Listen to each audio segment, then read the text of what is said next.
Hello everyone, welcome back to another stream where we're analyzing the lore of Bloodborne. Just to give a recap of everything that we did yesterday, we went back through Central Yarnum, talked to the NPCs, and finished up what we didn't cover in the first stream.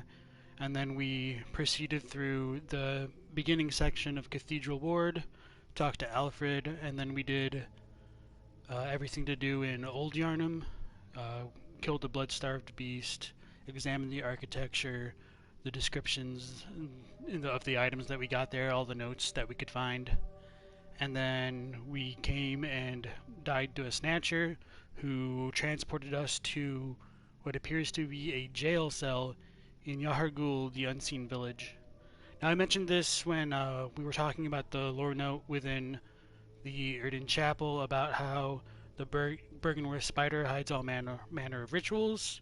The kanji used for hiding in that context is the same kanji they use for Yahar'gul, so it's supposed to be a kind of Easter egg that Ram does have some connection to what's being hidden in Yahar'gul, which will tie into this next note that we see around the corner past this item. And now we get Thick Cold Blood, level 6, which is much higher than what we found in the Cathedral Ward and Central Yarnum.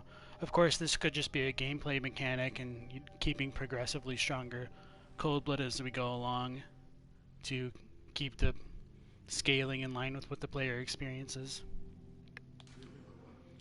So messengers are holding this note, and that will be a little bit relevant when we compare it to the other notes. And it says, madmen toil surreptitiously in rituals to beckon the moon, uncover their secrets. So in Yahar'gul, there's actually quite a few differences between the English and Japanese text of the notes. This might be one of the worst areas in the game as far as translation goes, in my opinion. It's not entirely clear. They may have been working on older draft versions of the notes, and throughout the development, the Japanese original sources were revised, yet those revisions weren't translated and Korean, which I've been able to compare them to, fortunately, to kind of discover this.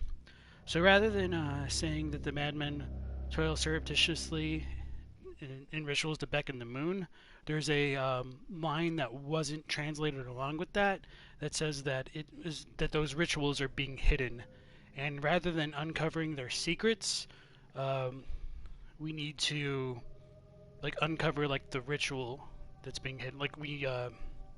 The ritual's concealment must be destroyed, is what it literally says. So whatever is going on to beckon the moon, it's being concealed from us, and that's what this note is essentially trying to say.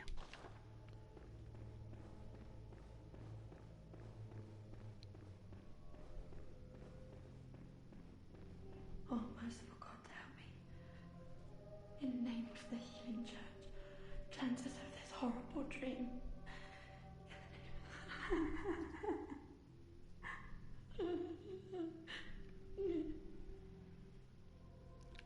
So that's one of the NPCs we can interact with and bring to a safe location. And here we get Frenzied Cold Blood, the next tier of Cold Blood, so to speak. And we'll examine that in a moment, too. Doesn't look like my lantern's on. Oh, yeah, because I died. So here we have Adela the Nun, and she is quite visibly cowering in the corner, if her dialogue wasn't any indication of how scared she was. Oh, please leave me be. Don't take me, please. Oh, please, dear gods.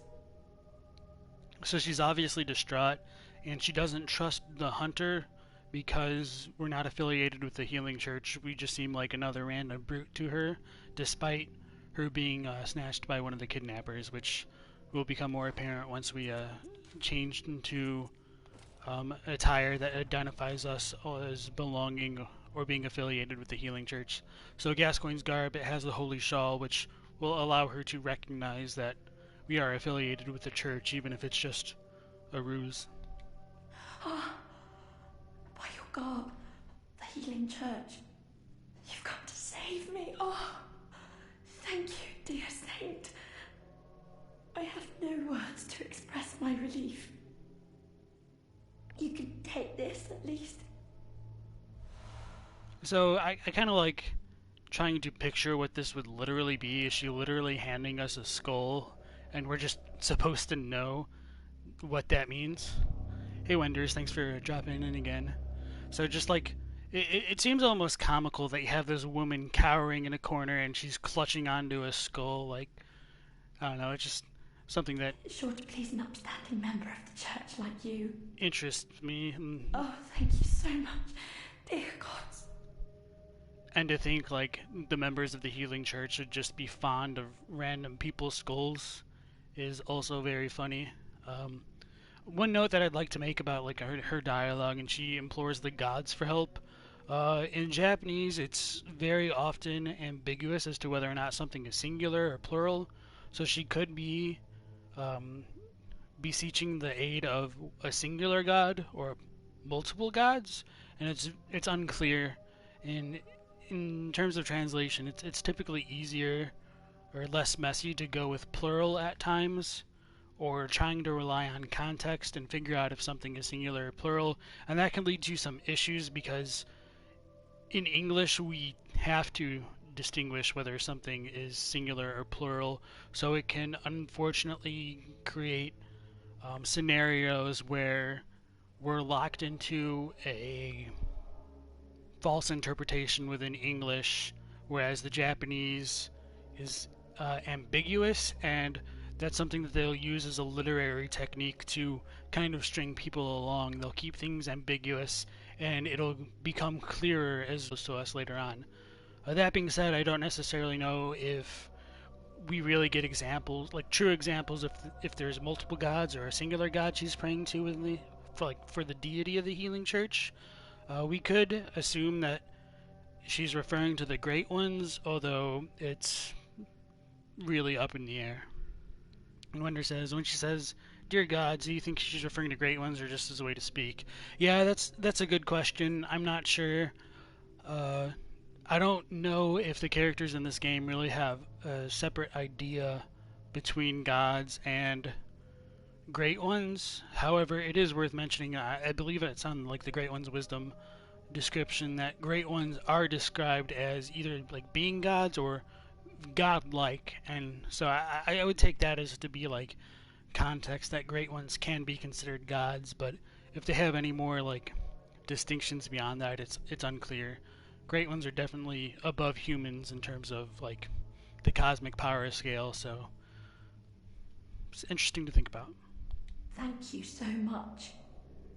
I was seized on the street by the hulking brute in the Cathedral ward and locked up here. There were many others, but they've been taken away. And I've heard moans echoing in the distance ever since. And so that reveals to us what happened to Adela. Despite her being a member of the Healing Church, although possibly a lower ranked one because she's wearing the black church set, she was kidnapped by the same kind of enemy that grabbed us and transported us to this underground jail. And of course, that's not explicit, but that's the most likely conclusion to draw, considering that we were snatched off the streets ourselves. So, the hunt is on tonight. Then the streets are perilous, and every door will be shut tight. Perhaps it isn't my place to ask, but do you know somewhere that might take me in? with this, we can send her to the chapel or the clinic. Sending her to the clinic ends her quest pretty prematurely, and she transforms into a celestial emissary. And from her corpse, we can obtain one of the Erden runes, the Erden Wraith one, the weakest level, if I remember correctly. And that'll be more relevant to the lore and like comparing her to Ariana later on. We can also send her to the chapel, and she'll be safe for the night if we just kind of leave her be. And if we withhold information, she will eventually wander out and get killed. Although I think that happens off screen. I don't remember if we can find her corpse later on in the Cathedral ward, because she like goes looking for her friend's house or something like that. So I'm going to tell her of the chapel just because it gives us the most to do with her quest and to discover more about her character. Oh, thank you so much. I'll set out as soon as I can. I pray for success on your hunt, kind hunter. Thanks for dropping in, Soda. It's nice to see you again. It's fine if you can't stay for long. I appreciate the company nonetheless. Before I forget about Adela's dialogue, she does have one very interesting line towards the beginning of that last section where she asks if the hunt is on tonight.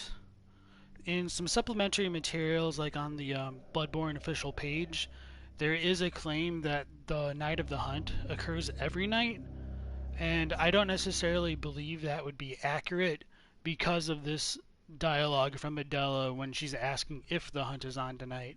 If the hunt occurred every night, it would be preposterous to think that for some reason it wouldn't be occurring on this night yet and why she would be kidnapped. So it's one reason why I would argue like what we find in the game is of course like the most canon materials available, the most relevant, the most consistent, and it's important to hold supplementary materials with a grain of salt. Even if they do have really good information, it's not necessarily first-hand information. Like they could have been working on like pre-alpha development materials when they started working on that. So we don't really know when it was made, what the story was like when the supplementary materials were written. And Soda wonders, how did Adela end up in Yahar'gul? Oh, you must have missed the dialogue. She mentions that a hulking brute pretty much snatched her off the streets and brought her there, and she heard the moans going off in the distance. And I'll talk about that in a second too.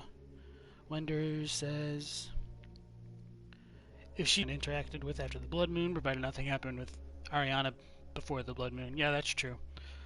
But you could argue that she gets saved. I mean, she might recover from going mad. It's pretty depressing either way if you take a more fatalistic perspective of what happens. And Rubito, thanks for joining again. Hope you enjoy your tea. Yep, the Englishman in his tea, of course. So the other part of Adela's dialogue is she says that she heard moaning in the distance ever since. Within the internal files, Yahar'gul is referred to as like the town of human sacrifices.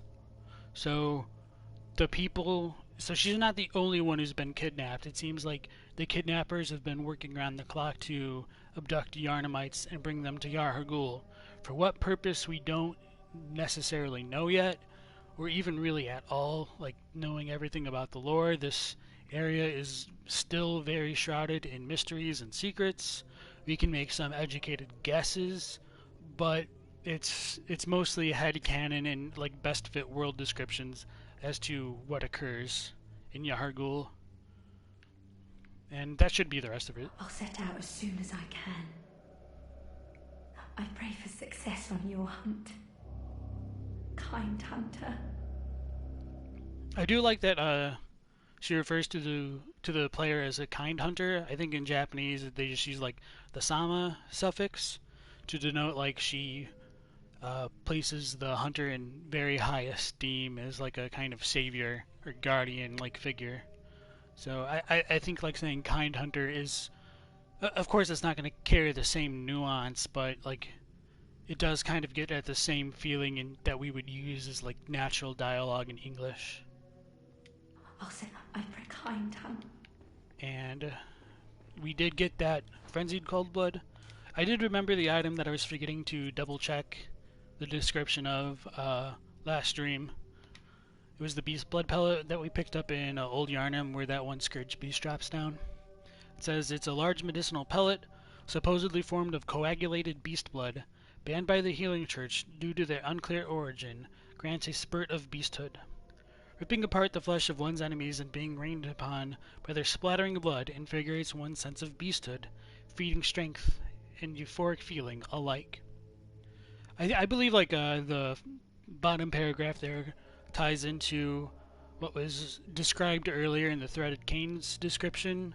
Although of course like the Japanese version makes that more clear and the English is a bit more unclear in that regard. Like coming into contact with beast blood on the hunt is a dangerous thing because it does contribute to those feelings of blood drunkenness and bloodlust.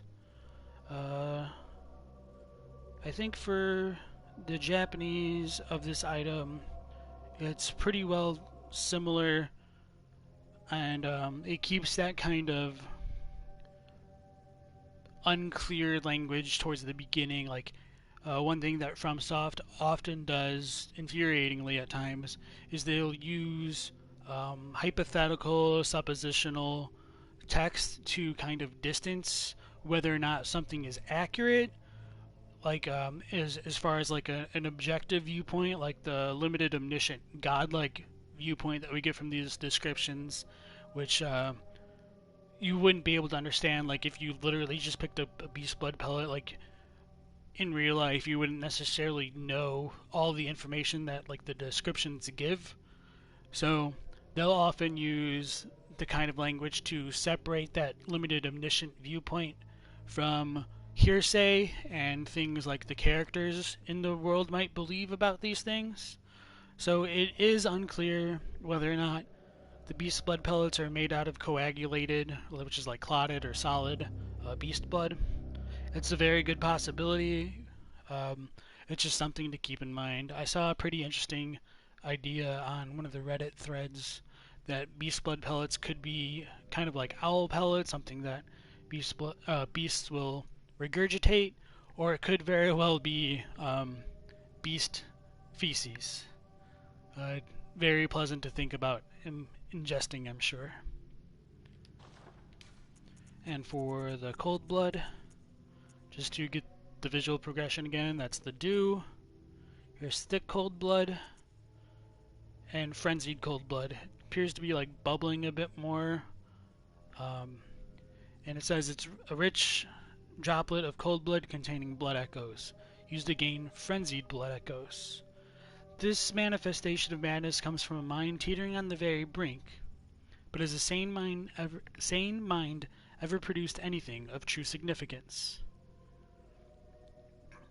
So this concept of frenzied blood echoes is very important in terms of like setting up a theme between sanity, madness, blood echoes, and greatness, like on the scale of like great one greatness.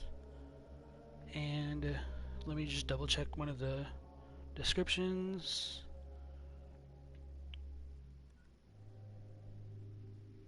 So the Japanese is pretty hard to understand or to like phrase into English naturally, I think. What is in this cold blood is not something that you'd find on like a normal or sane person, which is pretty clear. But I think the final line in the Japanese creates something of an enigma, and kind of like has a lot of parallels to Buddhism. It says perhaps being normal is quite nonsensical. So it does call into question whether or not like being normal is normal, so to speak, and the idea ties into like Buddhism in that oftentimes a wise man, a sage, an ascetic is very hard to distinguish from the town fool. There's a very fine line between fools and wise men in many cultures. Very often, for like a lot of tales and legends and myths, the fools will get the upper hand over wise men by pointing out something obvious or something which seems very hard to understand, just seems extremely easy for the fool to comprehend.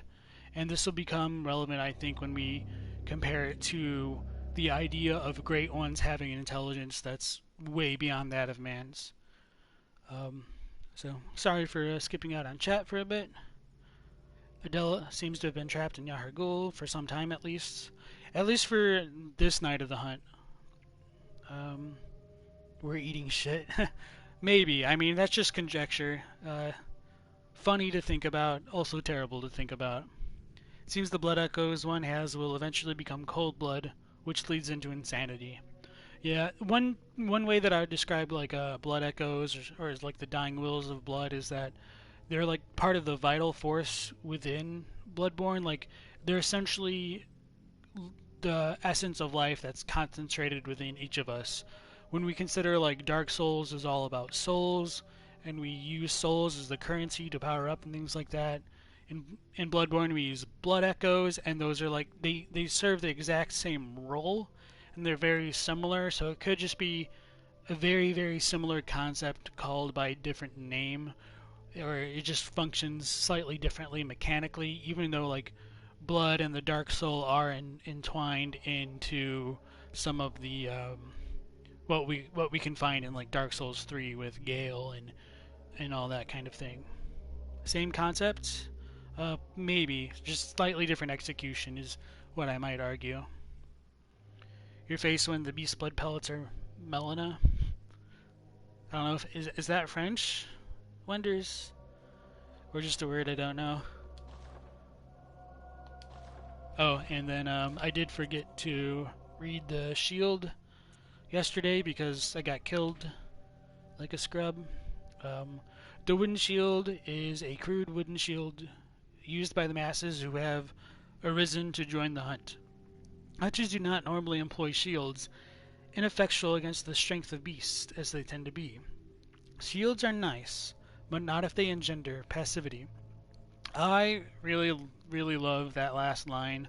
Uh, it is very localized to kind of make a stab at like Dark Souls players who would use the shields all the time, myself being one of them, uh, giving a more passive playstyle. This is essentially like the developer hinted, hey, be aggressive, don't rely on shields, use movement and the tools that you have available to you. The Japanese is very like straightforward. It's like over-relying on shields isn't very good or something like that. The first line about the masses who have arisen to join the hunt is ambiguous. I talked about that yesterday.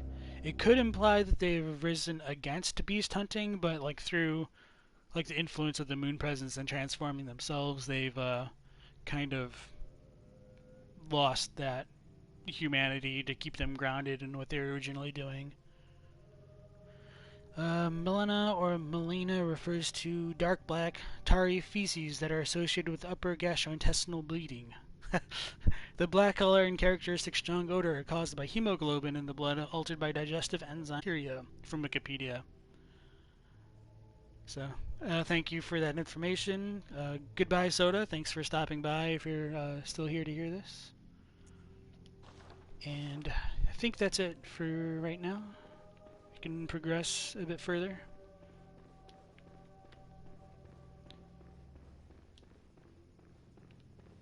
So Adela did mention that they hear the moans and wails in the distance.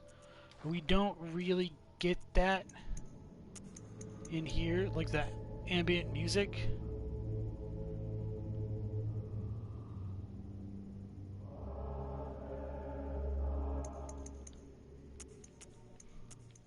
It's just kind of a chanting going on in the background, not like the cries that she seemed to be talking about.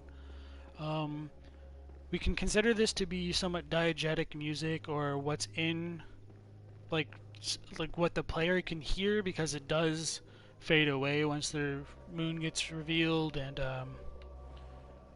all that kind of stuff. But Yahar'gul is pretty consistent in using like environmental sounds and part of its storytelling, and we'll talk about that more later.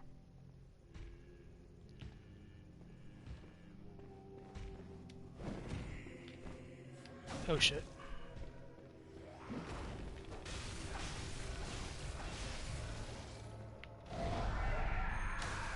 God damn it, how did I miss again?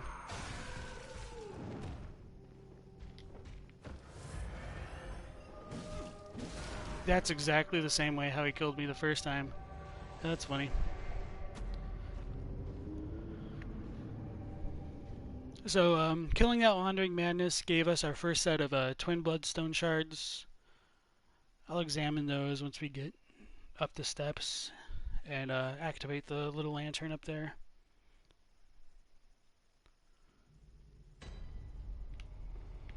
So yeah, coming to Yahar'gul this early is I don't really know if I'd call it like jumping ahead of ourselves because we can do it.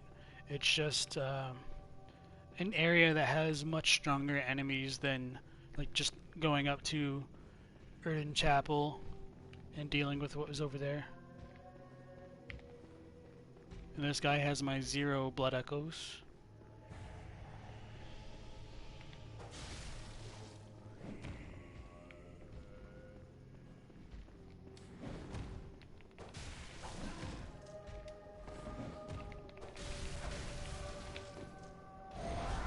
Alright, this time we did it.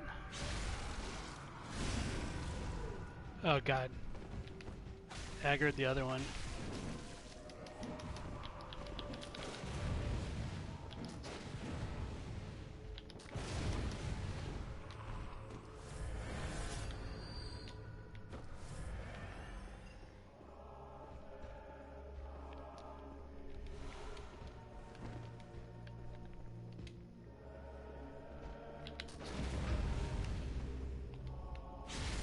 And so if you get like that first visceral off, it's really easy to follow up with another one because they'll go into their aura, which buffs them. I suppose I could talk a little bit about that. It's not explained how they kind of have that technique, but it does buff them. It makes them more aggressive. They'll attack much quicker than they would beforehand.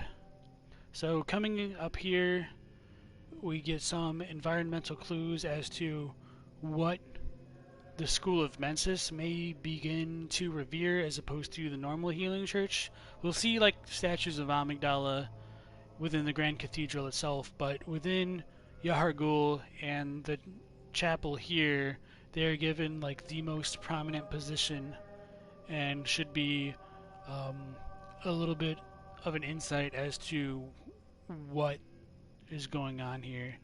And below the Amygdala, we have the figure of a child with a cage on its head sitting in a chair.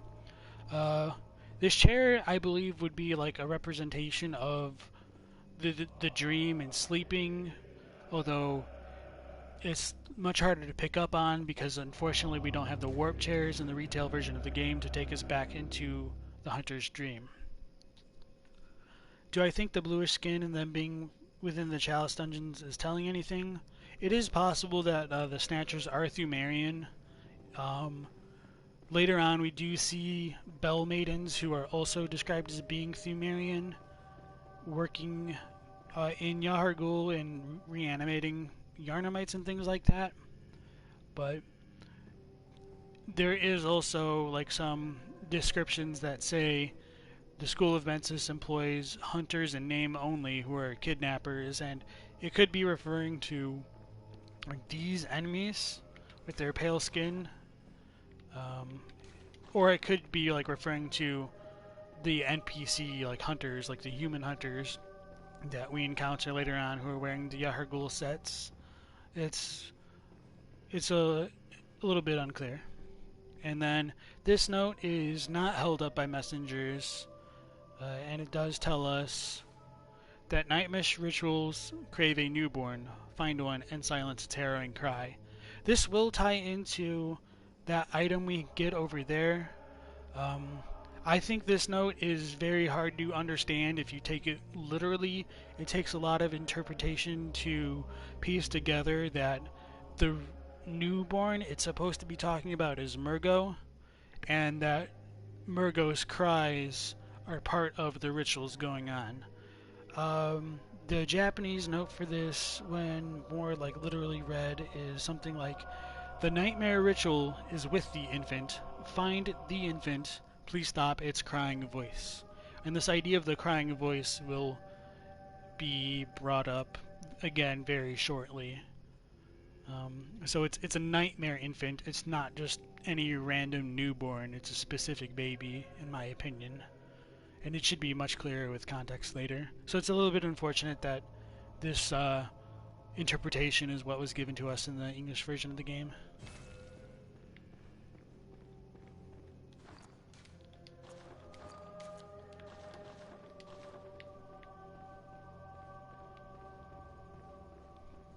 So this item right here, I think, is very significant as far as the lore goes. We get the moon rune. And of course right now we can't use any of the runes because we lack the workshop tool for it, so which is part of the reason why I think like coming to Yahar'gul now is a little bit ahead of ourselves. But yeah. The description for the moon rune reads that it's a secret symbol left by Carol, runesmith of Bergenworth. It is a transcription of moon as spoken by the Great Ones inhabiting the nightmare. Gain more blood echoes. The Great Ones that inhabit the nightmare are sympathetic in spirit and often answer when called upon. So, even though I've been talking about like how the voice is a really big deal, it's been a little bit whitewashed in the English localization, and I really don't blame the translators for this. Like, I think they did a fine job of making this make sense and read naturally and like keep one immersed in the story. They just didn't necessarily understand the context of why voices are important. And so like the very last paragraph would be something a little bit closer to the Great One. Well, I'm sorry, I'll just read it and then explain it a little bit more. The superior being of the nightmare is a so-called responsive mind. Therefore, there are many cases of it responding to the voices of those calling out. Superior being is just like a synonym for Great One, like that's what it more literally breaks down to. And one of the more contentious points about this description is whether or not it's a singular Great One or multiple Great Ones. So, with the possibility that it's a singular Nightmare Great One, that could just be a reference to the moon presence specifically, since this is the moon rune. And if there's multiple Nightmare Great Ones that respond to the voices that are crying out, this would help justify Murgo's cries being used as a bait to attract Great Ones in general, and why there would be multiple ones that we must fight throughout the night. And so, sympathetic in spirit means like responsive, like they will react to voices, and it's pretty self-explanatory, I think. And so, that we get the moon rune here after hearing about the crying voice of the nightmare newborn, I think is to reinforce that idea that the red moon is being beckoned in the rituals that's being hidden by the School of Mensis through the nightmare newborn's cries. And like the idea of voices being used to attract the Great Ones is supposed to be relevant. I'm gonna get this little lady here. It's an eye collector. I'll talk about those a little bit more later. And Wenders is asking, sympathetic in spirit would also apply to cause and arguably Murgo's wet nurse, so I'd go with the plural. I'm more inclined to think, at least for like nightmare Great Ones, that it's supposed to be a reference to the moon presence. I'm not totally against it like being attributable to the wet nurse or cause as well that you mentioned, because you know once you defeat them it says nightmare slain. I think that's a very fair reading of it, but I just think like the fact that it's attached to, implicitly to the idea of the moon suggests to me that it's closer to the moon presence than Kos or Murgo's wet nurse.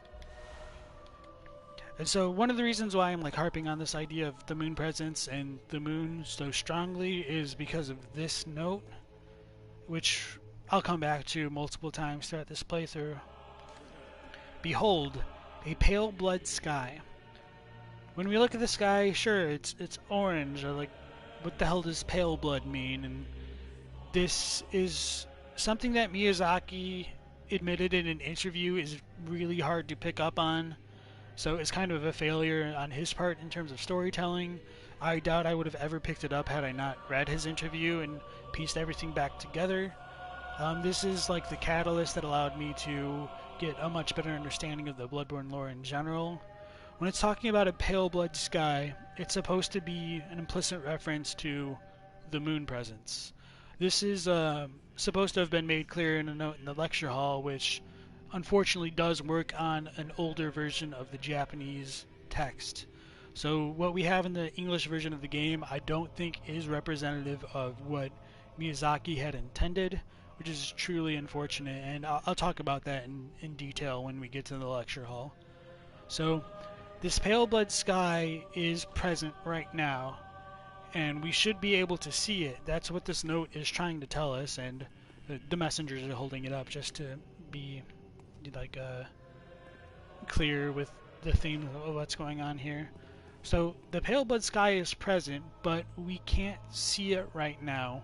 And one of the clues as to why we cannot see it would be once we defeat Vicar Amelia, the sky will turn into night, like black outside, and there will be a white moon like right over like those buildings over there.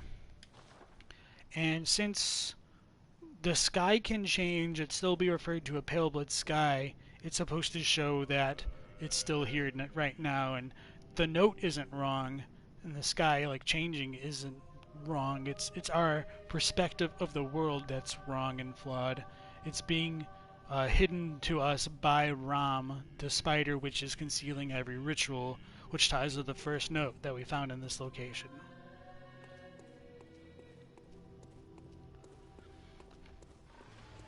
So did that make sense? If you have any questions about that, let me know. I know I kind of rambled on there for a moment. We get some more frenzied cold blood. Alright, thanks.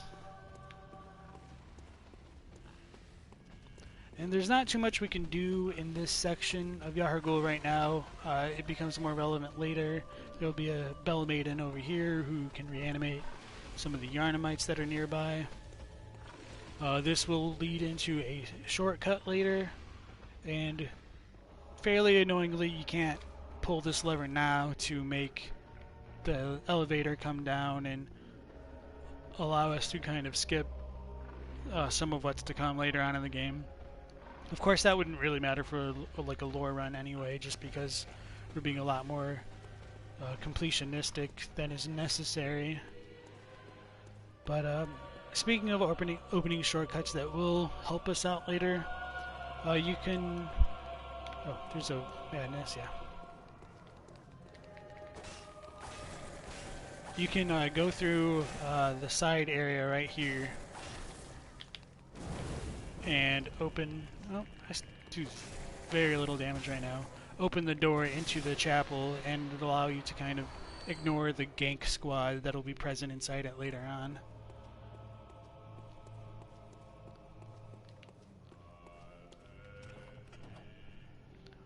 So the upper part of the Yahar'gul chapel we can't access yet, and that's where like the shortcut will become a bigger deal later on. It's not like fully a shortcut. It just allows you to skip a few enemies. It's nice. It's pretty cool detail, I think. So to just examine the town of Yahar'gul a little bit, the Unseen Village, we've got like more carriages, but these seem to be pretty heavy duty. They've got like iron bars, gigantic wheels. It seems like they were transporting something and they didn't want it to break out, yet it may have. It could have been one of these pigs, possibly before they transformed. It's just something we'll have to figure out for ourselves or come up with our own readings on.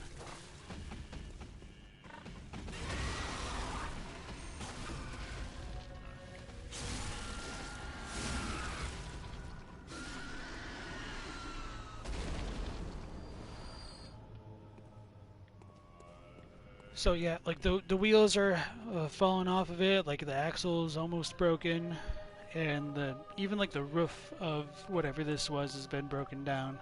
It could be related to the cramped caskets. It's a little bit unclear whether or not what we see here is truly what's going on right now, or if there's other stuff going on and it's just kind of like we're not seeing it properly. I personally think like the area does change over time, and that even though like we might not be seeing everything properly, like the most part, everything is pretty self-explanatory and doesn't require like a whole lot of extra thought to go into. Pig colonoscopies, lore win. That's a good question. Maybe after you become a doctor, you can explain it for us. On the pigs, do you think the bubble things like you see on their head is simply anticipating the loft of Murgo's variants? I think it's related to like I can't remember the term for it. Maybe it was like teranoma, like blood clots and things like that. I do think the blood is causing that kind of deformity. I don't entirely know too much about it. I will talk about the Murgo loft pigs in ridiculous amount of detail when we do get up there. I don't want to jump too far ahead of that just because it takes a lot of context to describe what I think is going on with those. Looks like a big zit, not gonna lie. Yeah, kinda. So one thing that I do find interesting about these corpses here is we've got 3 prostrate church-garbed members, and they all carry Madman's knowledges. I think this idea of Madman's knowledges is something that is a product of coming into contact with the supernatural, and supernatural forces can cause people to go mad and frenzied, which we'll explore a bit more later. And once a person gets frenzied, they go mad, and it can imbue them with insight, which we get from the Madman's knowledges. Like when we get grabbed by the amygdala for the first time, we do gain frenzied, the status, and then we also gain a point of insight. So I think that's related, and I think it becomes a lot more clear in the night. Similar kind of corpses stabbed with frenzy spears, and they all carry Great One's wisdoms. And this gives us the Yahar'gul set, which does introduce the concept of hunters in name only, or like people working as kidnappers for the School of Bensis. The Black Hooded Iron Helm. It's an iron helmet worn by hunters of the Unseen Village. The hunters of Yahar'gul answer to the village's founders, the School of Mensis. Hunters in name only, these kidnappers wear their black hoods low to shadow their eyes. This helm is made of metal, a rarity for hunter garb, and has high defense but only against physical attacks. The Yahar'gul black garb is a little bit different, but the rest of them follow the same formula. It's thick black pullover worn by hunters of the Unseen Village, identifying them with Bensis. The hunters of Yahar'gul answer to the village's founders, the School of Mensis. Hunters in name only, these kidnappers blend into the night wearing this attire. It's designed primarily to defend from physical attacks. The bindings of thick rope serve both to protect its wearer and restrain his foes. The Japanese calls like the ropes that they use a kind of charm, almost like a talisman to protect like against spells and things like that. And by restraining its foes, it does like literally mean like these guys have ropes around their attire so they can tie people up and like drag them back into the village. and they're all really high defense against physical attacks. They have very little um, stat points to deal with like frenzy and beasthood or any of the other things.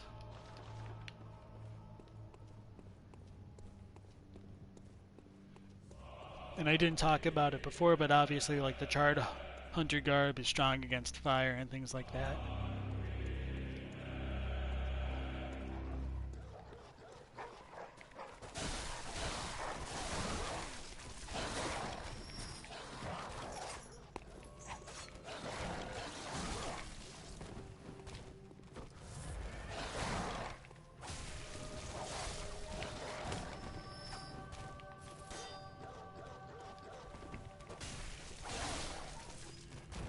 Do you think the hood mentions covering their eyes for the same reason as Gascoigne, presumably from the effect of the moon? That's a good question. I honestly hadn't thought about it in that context. I think that is a pretty good um, interpretation one can make of the idea of covering one's eyes, like probably to hide that they've been afflicted by the scourge to some degree. So yeah, I do think that makes a lot of sense. Like Gascoigne has his eyes covered, and we see that he most certainly turns into a beast. And like in the opening intro, we see like when the hunter puts its gun onto the head of a Yarnamite, like its eyes wobble as though they're occluded. So like the scourge is tied to the eye, and it's part of the reason why like the Yarnamites who transform no longer see people as people.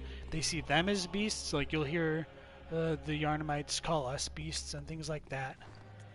So it's a very, very good possibility.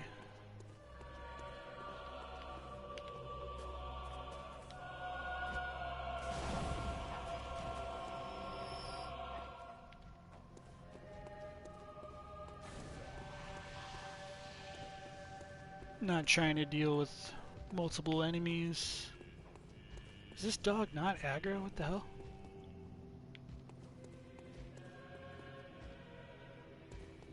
Maybe not. I'm just gonna kite this guy away.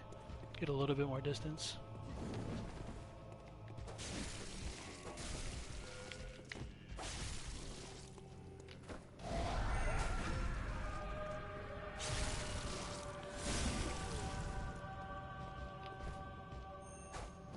Oh, I missed. That's not good.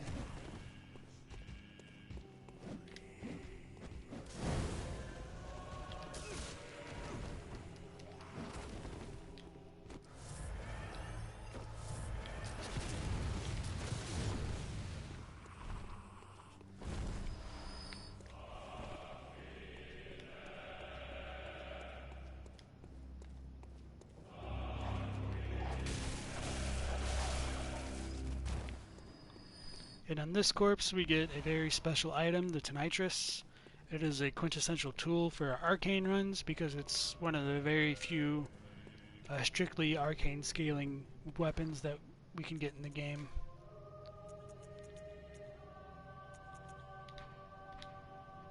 The Tonitrus is a unique trick weapon contrived by Archibald, the infamous eccentric of the Healing Church workshop. Striking this peculiar iron morningstar flail like a match generates the same blue sparks that blanket the dark beast. Unfortunately, for reasons untold, the hunters of Archibald's time did not fully take to the device. So, I don't remember exactly what this item might be based off of. I think it's a Tesla coil, but I thought there was like a more specific device. But the idea could be that like using friction with inside it and like striking it like the mace creates enough static electricity that it could be transferred into the electricity, which will coat this weapon. And just to kind of like show, I guess I can't even equip it with my stats, but you can strike it like when you try to transform it like this, to cover it with electricity to hit the enemies with. And just to kind of like tie the idea of like electricity and bolt into some of what goes on with Yahar'gul and like Dark Beasts in general. We get some more bolt paper for the first time in the game. Bolt paper is coarse paper that applies bolt to weapons when rubbed. Invented by Archibald, the infamous eccentric of the Healing Church workshop, it artificially recreates the blue sparks that are said to surround dark beasts. Unlike the other strange weapons created by Archibald, this one was favored by many hunters, in particular those who had once laid eyes on a dark beast. This might not necessarily set up the hunters of Yahar'gul as having seen a dark beast, but it is a very good possibility considered like the dark beast Parl is in like Yahar'gul or at the outskirts of it, in between Yahar'gul and Old Yharnam. Wender says the visual effect of the Snatcher's buff looks somewhat similar to their attractive spell, but what they cast to drag everything towards them in the vicinity. Yeah, I think that could be like a relic of like having ties to Thumaru and kind of spells in general, because that's not something hunters really do. They don't really cast spells. They use tools to kind of aid them in that idea. Oh yeah, before I forget. So we've got like these transporting things, like I don't want to call them carriages, I can't think of what they're called, like wagons. They're gigantic. Inside this one, it's going to have like a bunch of caskets, and it'll be a bit more relevant later on. The first time through Yahar'gul, there's certain ambient effects that are missing. Like we'll see like skeletons that are kind of like stuck in the ground and burning with a certain chiming sound accompanying them. And when we first come through the village, we can't even see them, or can't even like bounce off of like an invisible wall of where they would be. So it's a bit questionable as to whether those are something which get placed later on as the night progresses, or if there's something that's always there and we just don't have the ability to perceive it yet. One of the other things that's very interesting about Yahar'gul is, rather than having the normal kind of statues that we've seen around Yharnam and Old Yharnam so far, we've got these more grotesque versions where like a woman that would have had like a whole bunch of like skeleton-like things crawling up it is not quite normal human. Like it seems to be in the midst of mutating and like covered in this weird tissue and things like that. It's pretty unclear whether like these are supposed to have been like actual people who got petrified in the process of something. They do all seem to be pretty well praying to something, which is a very odd like position to take considering how horrendous they look. Like this does not look like something that would be very natural in any capacity. We can't really get a very good look at the face. It could possibly be like the beginning of a transformation into something else that doesn't really get fleshed out in the game. One idea that I would have about that could be like it's a potential of them like showing a progression of what it takes for like a celestial infant or a bunch of people to become transmogrified and become an amygdala, or perhaps the one we're born in. I know it's a whole can of worms, and we could talk about that later. One of the reasons why I bring up the celestial infants is there are statues of them throughout the area. I know I've seen them. Yeah. So we've got these creepy little larval-like creatures that we don't really know what they are yet. We can see them more clearly when we get to like the Upper Cathedral Ward or complete Ariana's quest later on in the game.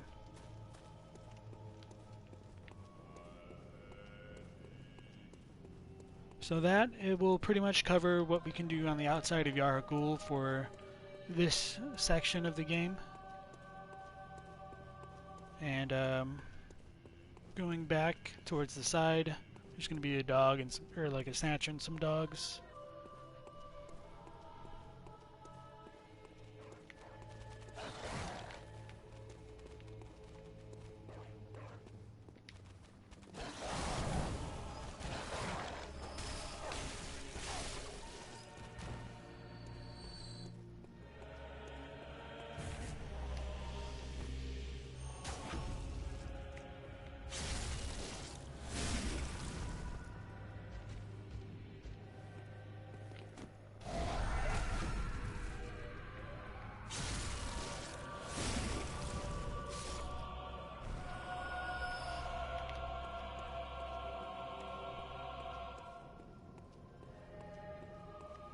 There's not a whole lot going on the side of the church.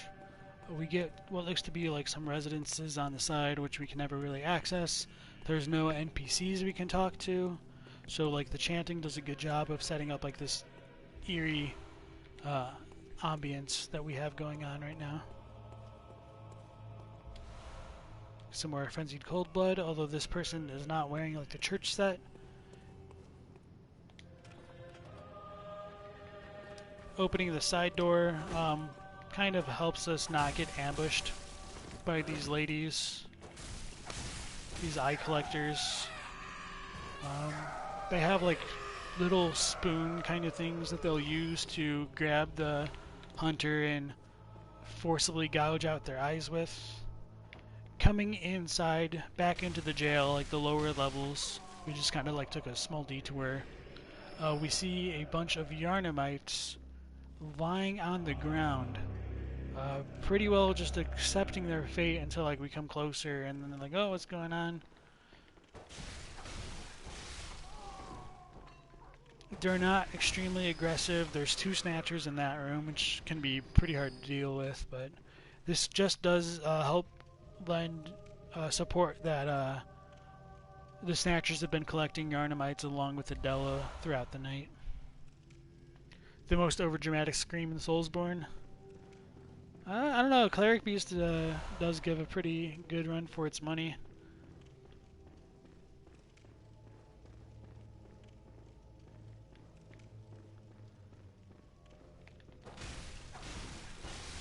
One thing I do like about these Yarnamites is like they're not wearing their normal clothes. It looks like they're kind of in their, like, not pajamas, but like long johns and things like that. And of course these guys all do have like the super long left arms, and it makes their right arms look really like comical and almost like they just are nub-like in comparison.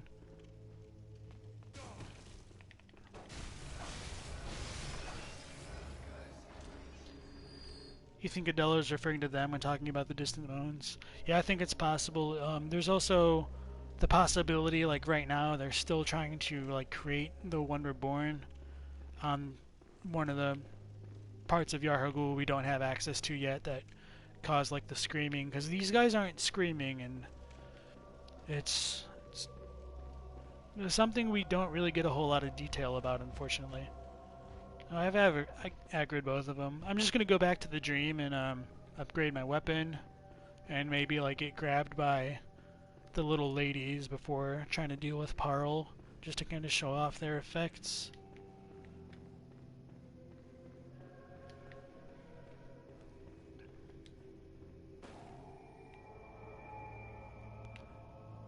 So this lantern will get broken later on, which does like lead credence to the fact that like the area itself changes, and it's not purely our perspective of the area that gets altered. And that kind of thing will come up a bit more, like the snatchers that we see down there will die and we can find their corpses later, and we'll find like super malformed creatures that are like composed out of like skeletons of multiple bodies and things like that. And it could be like those creatures end up killing the snatchers as the night progresses. Home, good what is it you just... Very well. 4 levels just kind of shows how much stronger the enemies in Yahar'gul are. Farewell, good.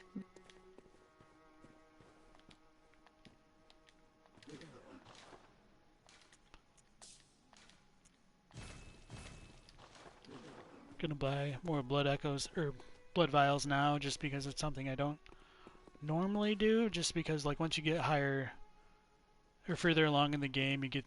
Oh, this is totally the wrong area. I was not paying attention. Once you get a bit further along, like you'll have more of a surplus of the blood echoes, and it becomes harder to level up in one go. So if I die or whatever, or if I take damage and continue to use my vials, it's nice to have a small surplus as we go along, so I don't have to resort to farming, hopefully.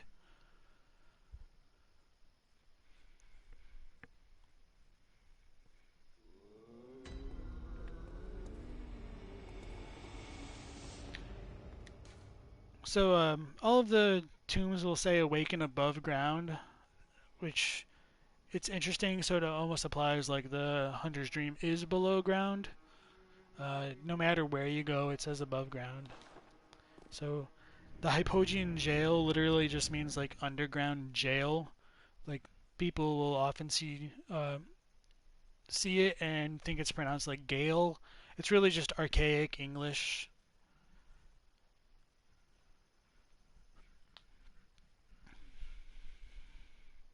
As far as like terms of translation goes, I think that does a good job of like help setting up the environment of the game.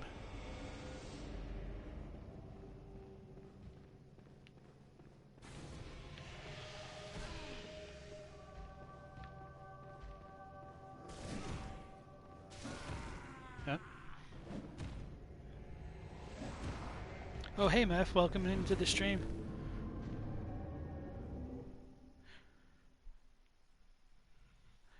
Like a lore stream is where we go to get kicked in the face by snatchers and die like scrubs, apparently.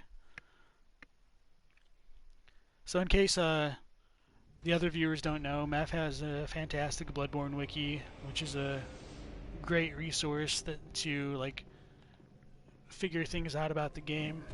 It's much better than Fextra Life. It doesn't use like a whole bunch of poor edits to inject like headcanon into understanding the game. I do highly recommend using that as like the primary source for Bloodborne.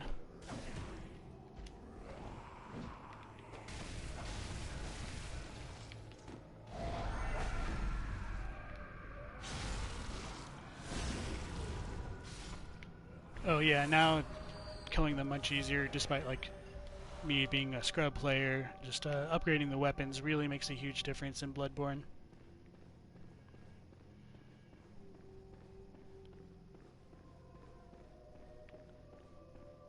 Yeah, you only get one bad editor here.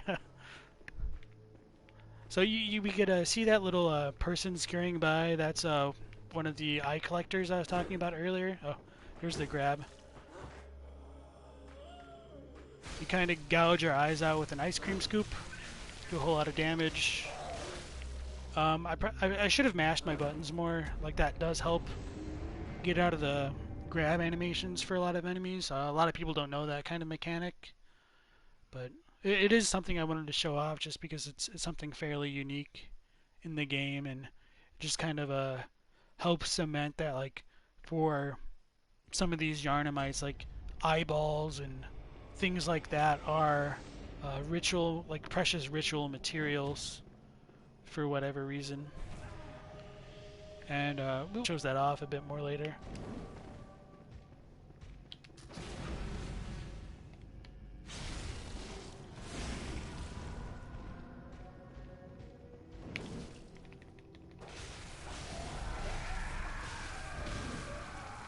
Oh, that was bad. I thought I'd be able to just power through it. Well, this is definitely the most that I've died on stream. At least it's like right there, and I'm not taking it super seriously right now.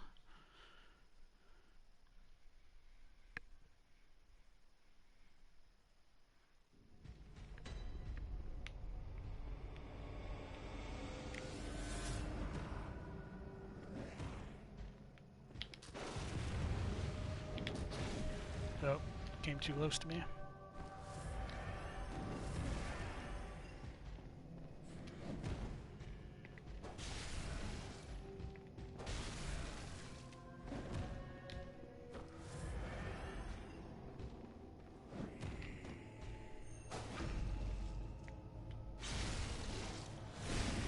We need the lore for that kidnapper kick. I actually think, if I remember correctly, it is based off of a like a Japanese wrestler.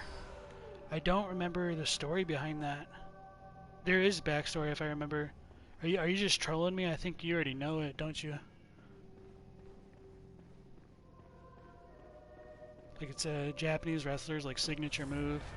I might be wrong, but I do think I've heard that somewhere.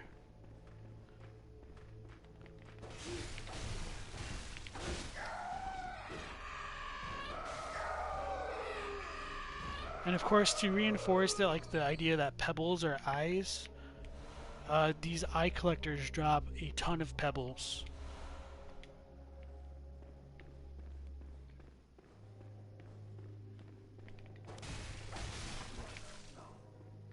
Quite thrilling indeed.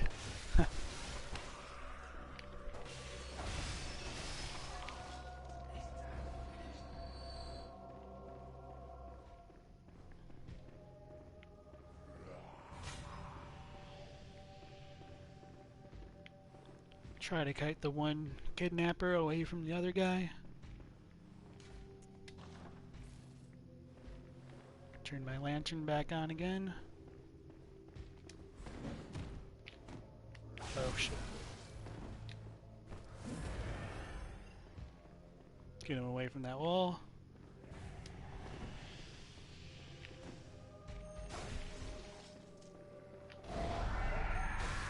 I was afraid I was off center again.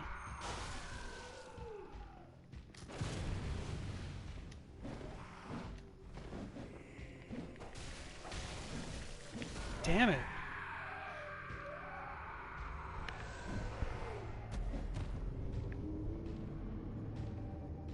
Perhaps the kidnappers taught Gascoigne how to kick properly, and that's the only thing he remembers when turning into a beast.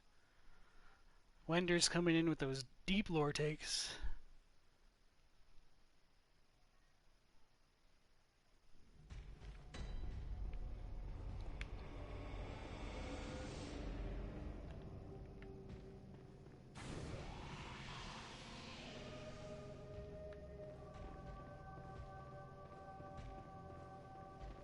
Wish it was a little bit easier to like bait them before they got all like super aggro.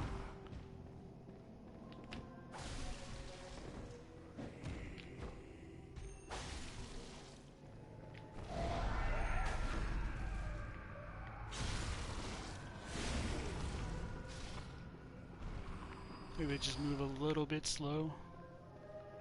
When I got another twin so I could upgrade one of the rarer drops from them.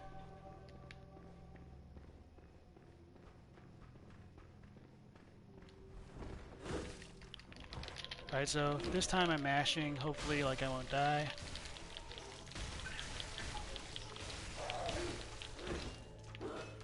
So yeah, it did not work.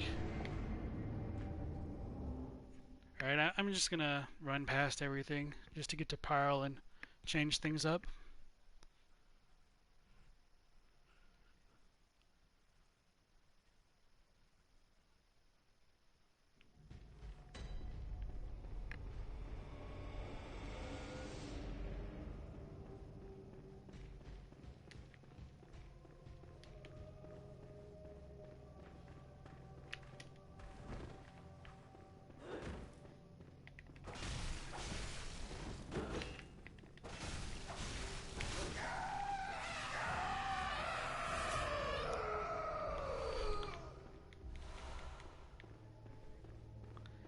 She ripped your eyes off.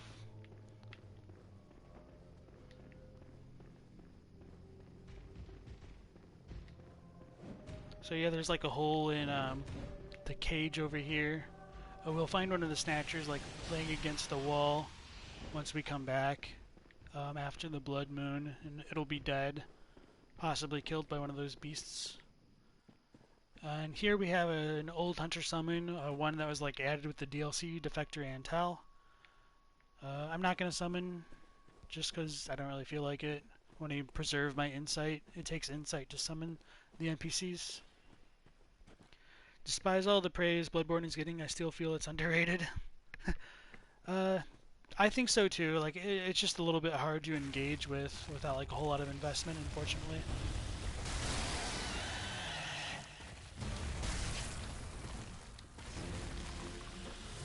So this is Dark Beast Parl, and as its name implies, it's a dark beast. Oh shit! Got caught on its foot. And it's covered with electricity, which goes back to some of those item descriptions we read.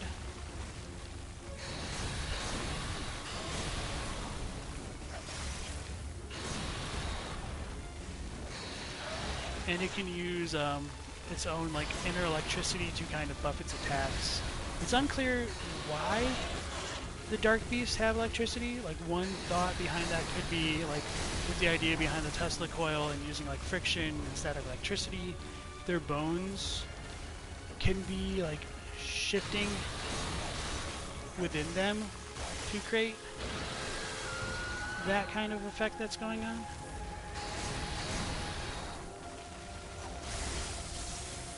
And like once you deal enough damage to it, you can visceral it, obviously, but its buff will go away and it'll take time to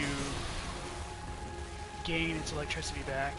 So this will be, yeah, where it does it. I forget, like, you can just break its limbs over and over. It's probably what I should be doing.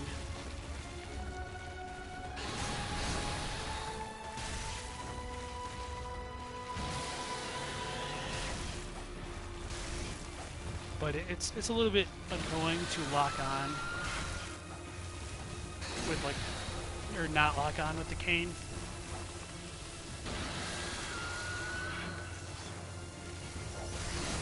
Because you can just use the transformed version to hit it. Oh no. Why I framed.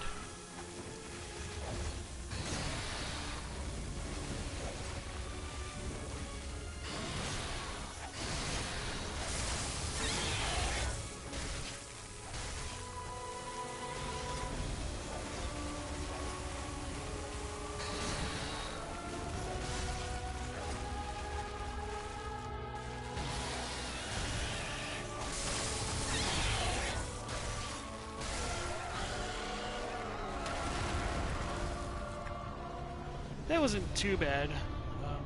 Definitely get a little bit distracted while streaming and forgetting the strats for how to win. Thank you for the GG. Ruby feels like everyone's favorite From Software game is Bloodborne. I don't know. I feel like a lot of people prefer like Dark Souls. For sure, there's a lot more people, like a lot more activity as far as like the lore goes. I feel like for the Dark Souls games, although it does help that there's 3 of them, so there's a lot more like depth with Dark Souls lore that one can discover and continue to talk about. A lot more content to work with there. If you can remember correctly, Boreas has ideas on electricity. I think it's pretty like consistent. Like the lore members believe like the static electricity has a role to play. I could be wrong. It's been a while since I've really seen him active, or I don't even need to upgrade or repair.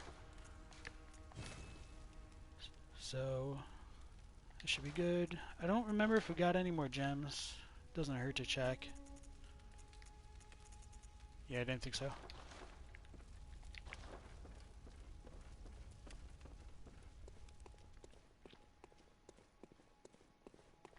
Welcome. What? Very well. Let me.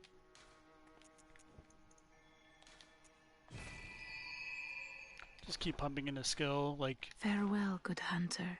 the cane suffers May from you like find having your low work. base damage, but it gets really good scaling, and I feel comfortable enough with the game where like if I can beat Dark Beast Parl and deal with Yahar'gul with like 15 vitality, I don't really feel the need to pump it up too much further until the enemies get significantly stronger, at least.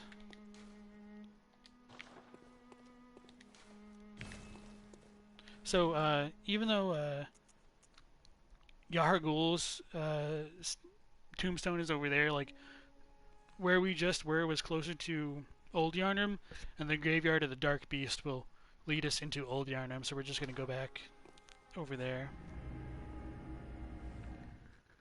And so, just seeing it over time from distance, I saw it countless of time. Like, person is playing it, sometimes finish it and say, yeah, it's masterpiece and move on. Didn't give much thought into it. Yeah, I think, like, mechanically, there's a lot more people who would appreciate, like, Bloodborne compared to Dark Souls. I feel like people who enjoyed Bloodborne would enjoy, like, the combat of Dark Souls 3 more, so that could be true in terms of, like, people who do give Bloodborne a lot of praise. I think that you bring up a good point like that. And part of the reason why we're going back into Old Yarnum right now is to talk to Jura from the back. Once we enter Parl's arena, we can allow Jura to treat us what's the word, like, favorably. Like, he won't be aggressive on our entrance into Old Yarnum, provided we come from the back and don't kill beasts that he can see.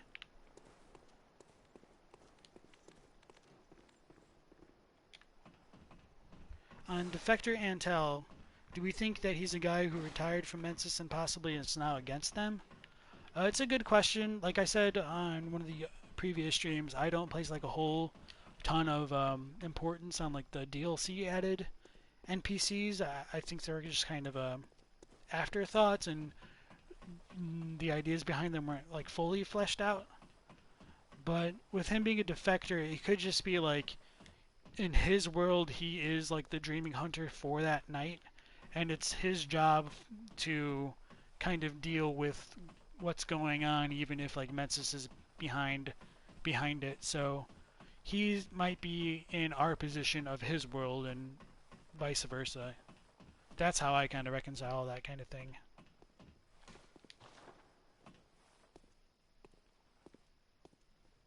Well, well. How did you get in here? It's no matter. What brings you to Old Yarnum? I've no interest in matters further up, but you must not disturb this place. The beasts do not venture above, and mean no harm to anyone. If you still insist on hunting them, then I will hunt you first. You understand me? So of course you can choose to tell him bluntly that you'll continue to hunt the beast of Old Yarnum and he'll become aggressive again, which is kind of funny. Like, just, yeah, you could sucker punch him instead and essentially get the same outcome. It'd be the smarter option to do that, unless like you really care about the morality of that within Bloodborne. And then we can also choose to spare the beast of Old Yarnum and gain Jura as a kind of ally, even though we can't summon him, I don't recall, unfortunately. Yes, very good. I no longer dream, but I was once a hunter too. There's nothing more horrific than a hunt. In case you fail to realize, the things you hunt, they're not beasts. They're people. One day you will see. It's time you got going. But first, a farewell gift.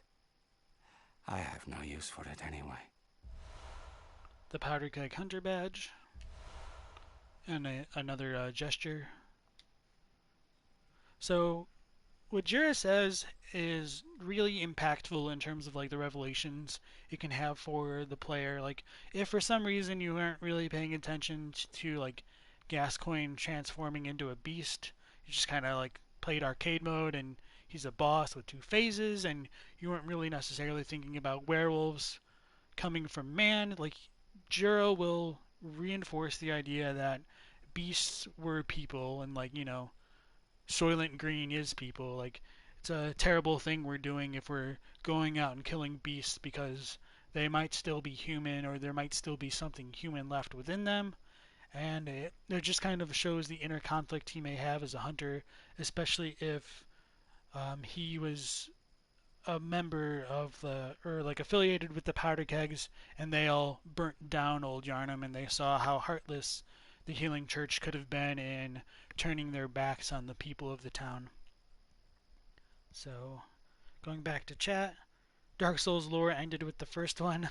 How dare you say no, you? Um, it's a good opportunity to backstab Jura and get a set from the dream. Yeah, Wenders is a dick and he'll sucker punch people. I don't blame him. I mean, it's a smart thing to do.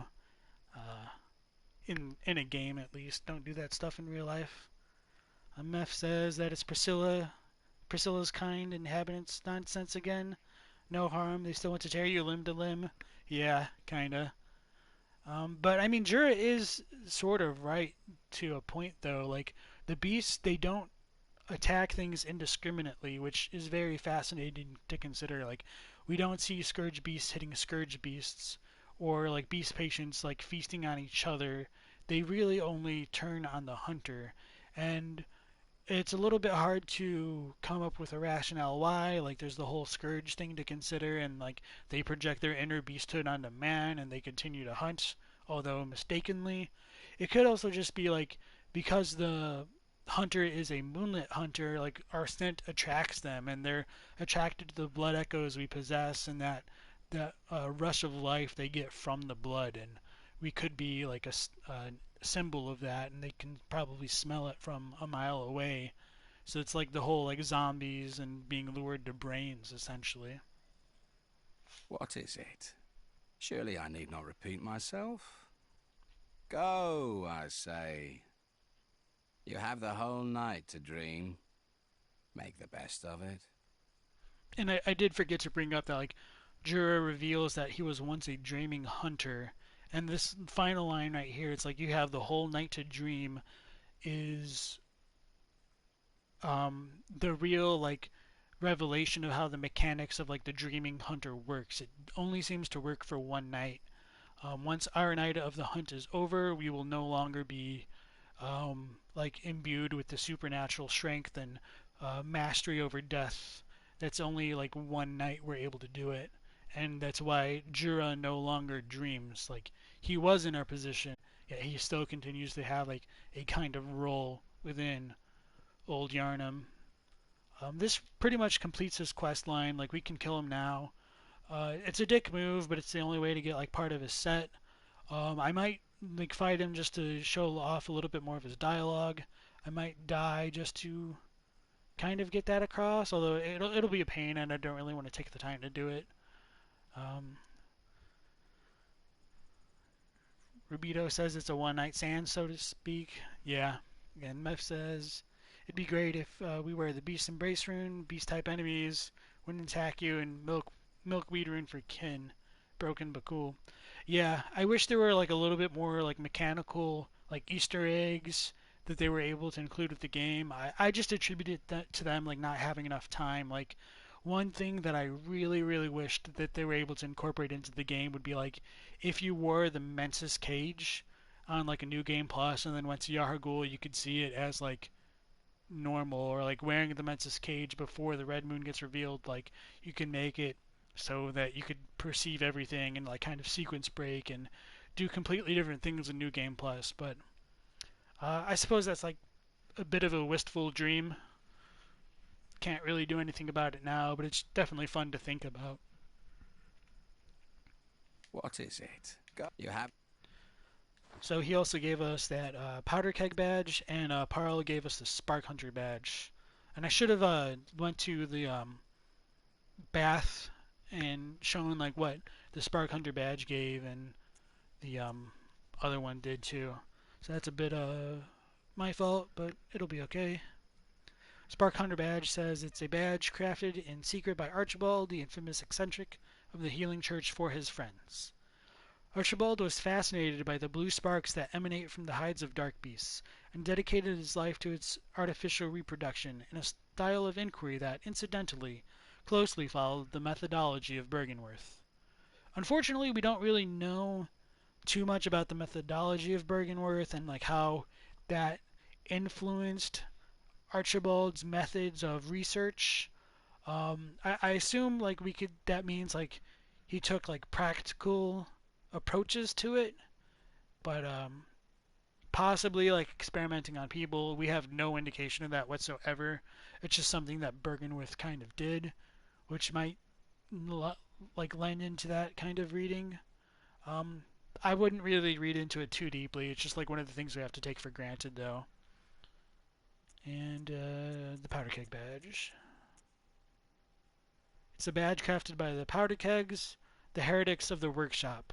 And it's important to note that like the heretics of the workshop, while it's vague, it could mean like they're heretics of Gehrman's workshop, because I believe the powder keg faction items do appear in the church section of the storage. It could also be that they're heretics of the Healing Church workshop. It's really annoying that like there isn't a clear way to distinguish like Gehrman's workshop from the Healing Church workshop. So we're just kind of left to interpret it for ourselves and like see what we think makes the most sense about that. The powder keg's adoration of complex design and big booms culminated in weapon designs that contrast with those traditionally of the workshop. The late powder kegs, bless their souls, had a motto: if a weapon ain't got kick, it just ain't worth it. I do think there were like some slight differences in the Japanese text of this item. Let me double check real quick.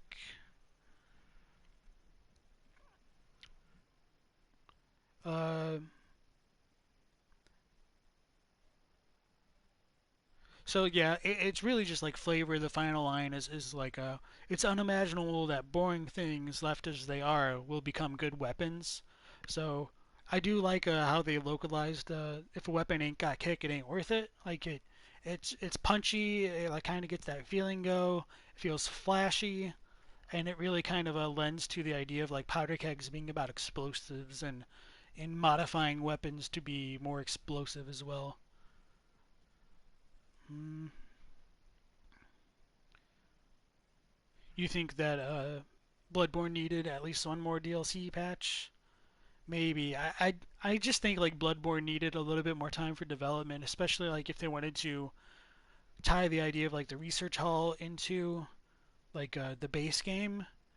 Like I just couldn't imagine how much better the reveal would have been like if in the base game we could go up to like the Lumenflower Garden and access like the astral clock tower and then literally experience the sky and the cosmos as one.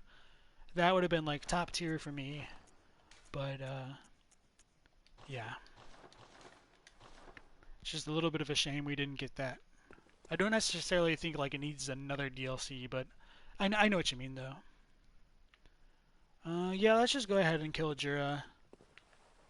Oh yeah, I can't lock on because he's not aggressive right now. Before I do that, we can examine that he's got like his blunderbuss, I think it is, and the stake driver, which is a powder keg weapon. Jura is associated with the powder kegs, and that'll be more clear from his set, which we cannot buy until like we use like insight and things like that and kill him. Is it the blood, or are you just raving mad? When the frail of heart join the fray, the hunter, you still dream, I should think. Then come as often as you like, and I will show you another death.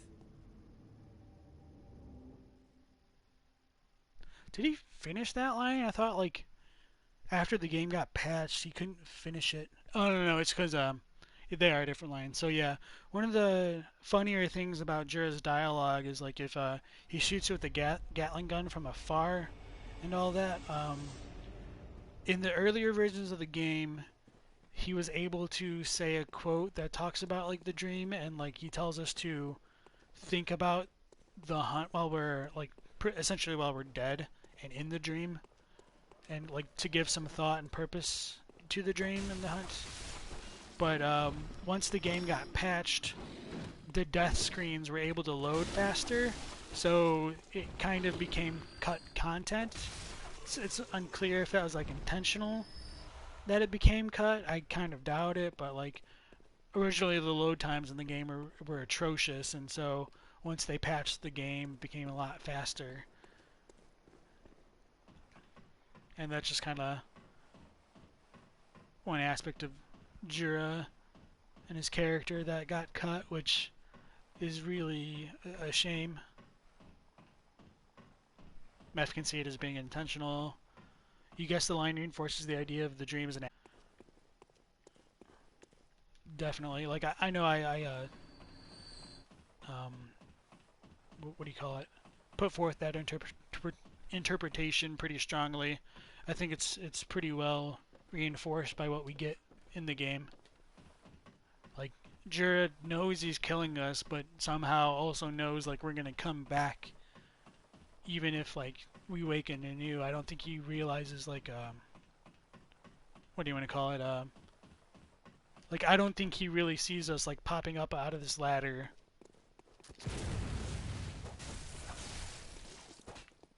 So that's how you cheese Jura once he's aggressive. Like he'll be closer to this Gatling gun, which he fires at us, and you can just run up R1 spam and knock him down super easily. You can't pick up the items that he drops until you reload the game, so that's what we're gonna do right now.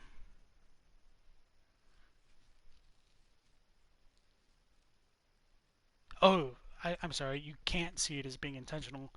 Gravity prevails once again, the true Soulsborne boss indeed.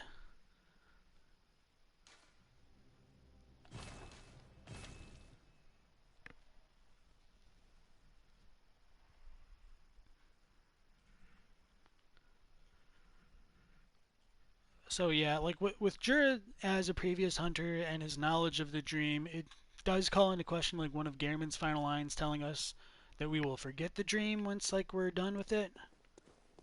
Or maybe it doesn't drop anything because I've already gotten the badge. Yeah, I think that's what it was. Yeah, once he gives us the badge, that's essentially what he drops. So we can just go back to the dream and proceed with the rest of the game and look at the items that we get. So Jura, being a former dreaming hunter, also will coincide with what Eileen says if we do end up fighting her, where she tells us to say hello to the doll if she kills us. So like that idea of death not being really permanent in Bloodborne is something that the characters have like some kind of knowledge of. Now shut your eyes. And I think I didn't finish my thought, but like I don't think like characters like Jura and Eileen will be aware like that a hunter will just kind of show up in front of them and they will attack them relentlessly over and over throughout the night. I think it's supposed to be like one event that we repeat, but they have no knowledge of. For them, it's like one night up until they die or until their quest ends, and for us it can be however many awakenings, so to speak, until we kill them. So with the Spark Hunter badge, we get bolt paper and things like that. I think we can get the Tonitrus as well. And I don't remember if that's what unlocks Ritual Blood. Maybe it was there before. The Powder Keg badge gives us access to the stake driver, and I don't have the stats to wield this, so I'm not going to be able to get in the inventory. I'll just read it from here. It's a trick weapon fashioned by the Workshop Heretics, the Powder Kegs, favored by the retired hunter Jura. So one really big discrepancy here is it calls Jura a retired hunter. And of course, like when the base game came out, there wasn't the Old Hunters DLC to kind of like make that a more consistent term. But the kanji that retired hunter Jura comes from is literally Old Hunter, and that's also literally what's used for like the Old Hunters DLC and what they call Old Hunters in general. So just a little bit of a discrepancy in terms of like consistency within the game text. The stake driver, with its queerly complex design, violently drives thick stakes into the flesh of foes. The stake driver allows for a high damage critical attacks, but it is difficult to use and leaves its wielder wide open. But none of this should bother a mere powder keg. So yeah, the description's pretty well on in terms of like how the weapon functions mechanically. The idea of it being a stake driver, I think, is to reinforce the like terminology associated with vampires and like driving stakes into hearts. In Japanese, it's more like literally a pile driver, but like in English, that's more of a wrestling move. So I think calling it a stake driver is definitely a better option. I appreciate that. Like it thematically ties into the game very well. And as it said, like using it leaves one very open to attacks and like being counterattacked. So it's something to consider. And like when you charge it up, it does release an explosion that drives the stake into enemies. The Hunter's Torch is purchasable, and I think that's pretty much it. So for the other items, we have to go to the Insight shop.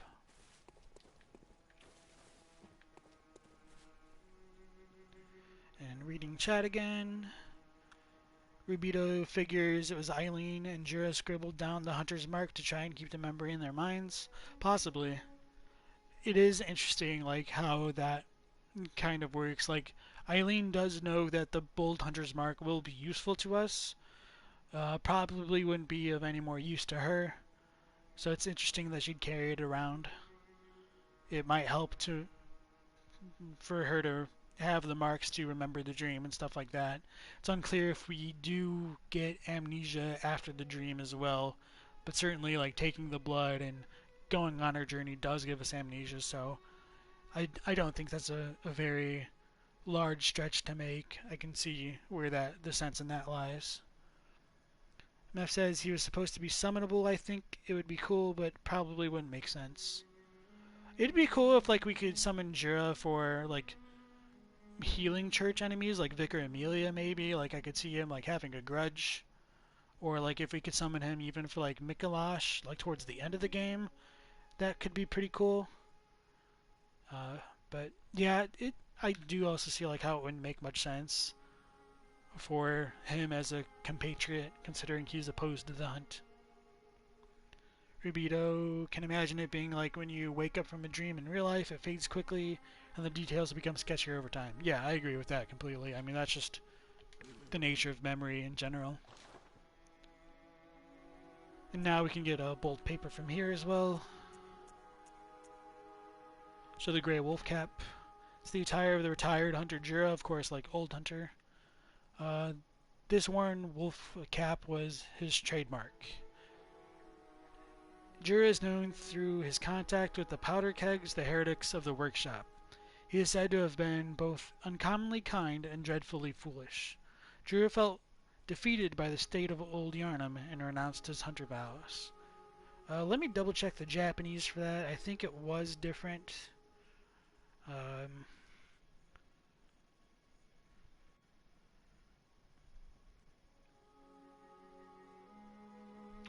I think like semantically it's similar now that I'm looking at it.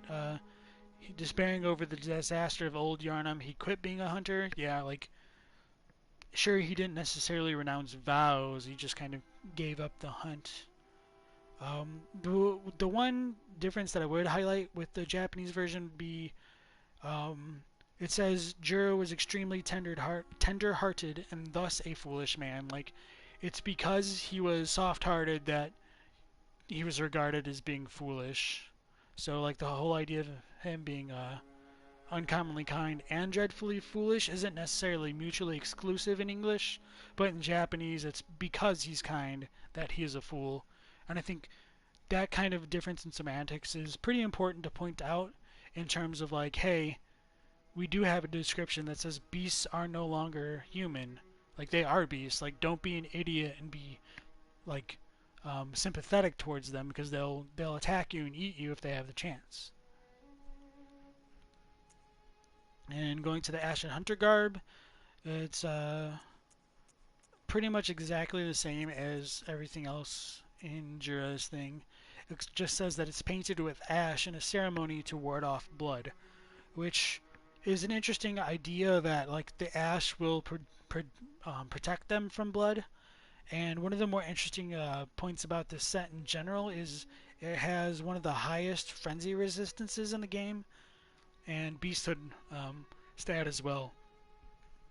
So this concept of like frenzy versus beasthood is kind of shown as a dichotomy within the game, although I think at times it's a little bit of a false dichotomy.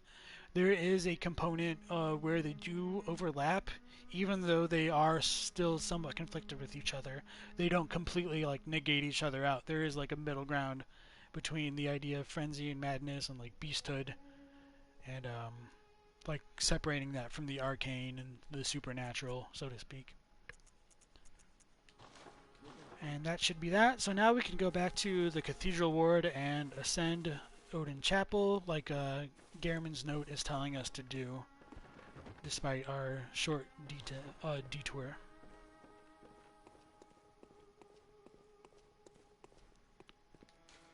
And we go to the Cathedral Ward.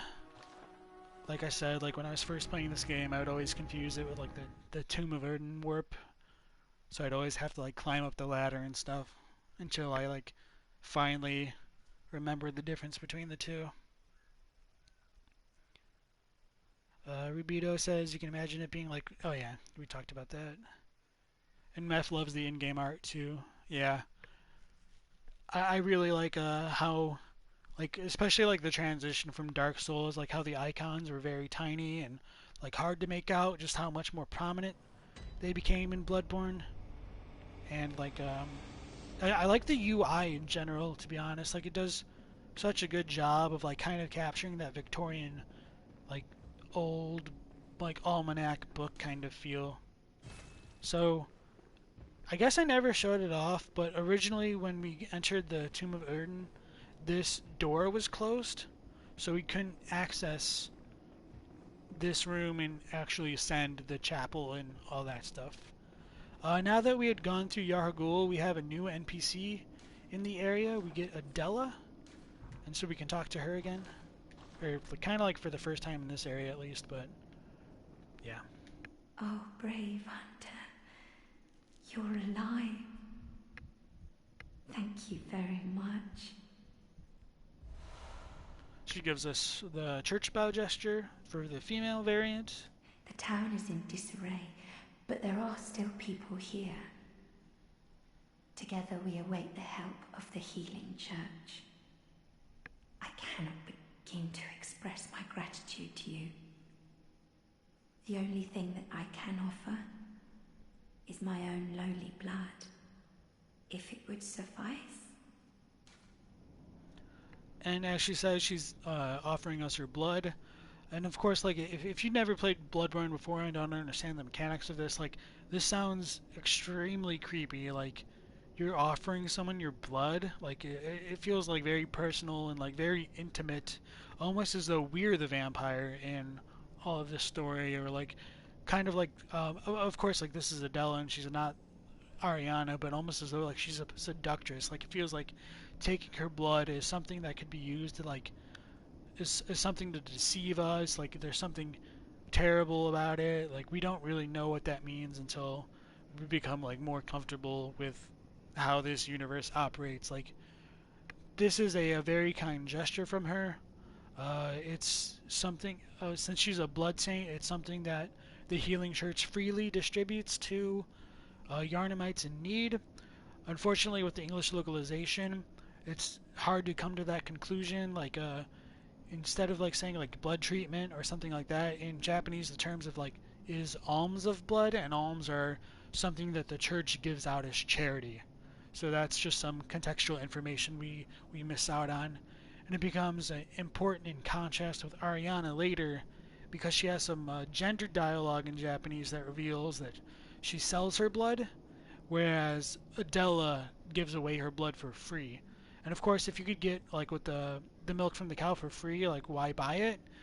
It, in my opinion, would like imply that what Ariana has compared to Adela is of higher quality blood, since she's able to sell it, and Adela gives hers away for free, and people would still choose to go to Ariana over Adela and the Healing Church.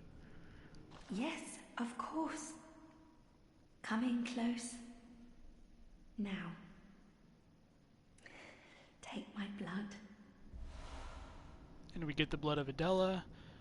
Fortunately, we don't get like any creepy animations or anything to make it seem like worse than what it kind of sounds like. She may as well have like just had the vial ready as something that she would use to give to people in times of need. But that's just kind of like headcanon. You're just supposed to like imagine that it happens off screen, I suppose. And reading the chat before the description, Matt says it was the longest time until they realized that she has another quest branch where you can find her dead on the main street of Yahar'gul. Is it Yahar'gul that you can find her dead on? I couldn't remember if it was there or the Cathedral ward. From aren't exactly famous for their animations. You mean like her mouth while she's talking and all that? Yeah. So yeah, I did mention that like if you don't tell her of the clinic or the safe areas, you can find her corpse later on. I just couldn't exactly remember where that was. So back to the description. The blood of Adela is blood taken from Adela, a nun of the Healing Church. It restores an amount of HP, then continues to gradually restore HP for a short time. The Healing Church nuns are chosen for their merit as vessels for blood and groomed as blood saints. The mere chance of being treated with their blood lends legitimacy to the Healing Church and communion. So this is a very insightful item in terms of like just like descriptions and how much information we can get from it. Like I couldn't imagine like a hunter could just see like a blood vial and understand all this information. So it limited omniscient viewpoint of the lore in just item descriptions to the voice of God, and that's why it's kind of important to recognize when FromSoft is using that voice of God versus using language to set things up as hearsay or speculation, despite like that kind of limited omniscience. It's very frustrating at times. One important takeaway with her blood vial is that it reveals the Healing Church is grooming women to become these blood saints, and that these women aren't necessarily like born this way with like a special power. It's something that they had to cultivate over time to create these blood saints, and that kind of might come to contrast Adela's status as a blood saint versus Ariana's later on, who seems to be that kind of natural blood saint, and Adela with her kind of like victim and like inferiority complex kind of really internalizing that Ariana is of a better medium for divinity than she is. Sorry for rambling for a little bit. Rubido says from... Oh yeah. Meth confirms it's the main street on the stairs in Yahar'gul. And Rubido says you can see why Herbert compared them to the Firekeepers now. Yeah, exactly. They serve a very similar role. Of course, like the doll has like the actual position of leveling up the character and things like that, but just as a holy woman, there's a lot of parallels between them in their roles.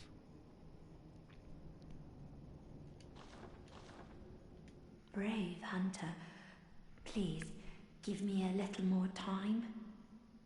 There are others in need of my blood.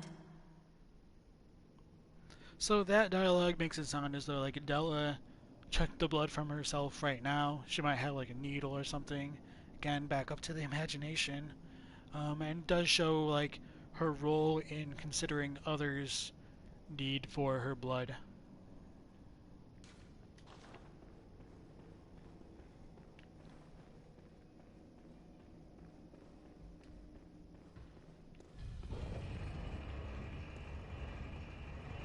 going up that elevator, there's a little bit of a secret area in the top portion of the chapel.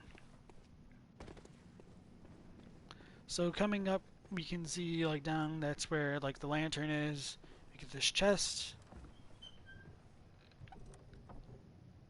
and it contains the formless Erden rune.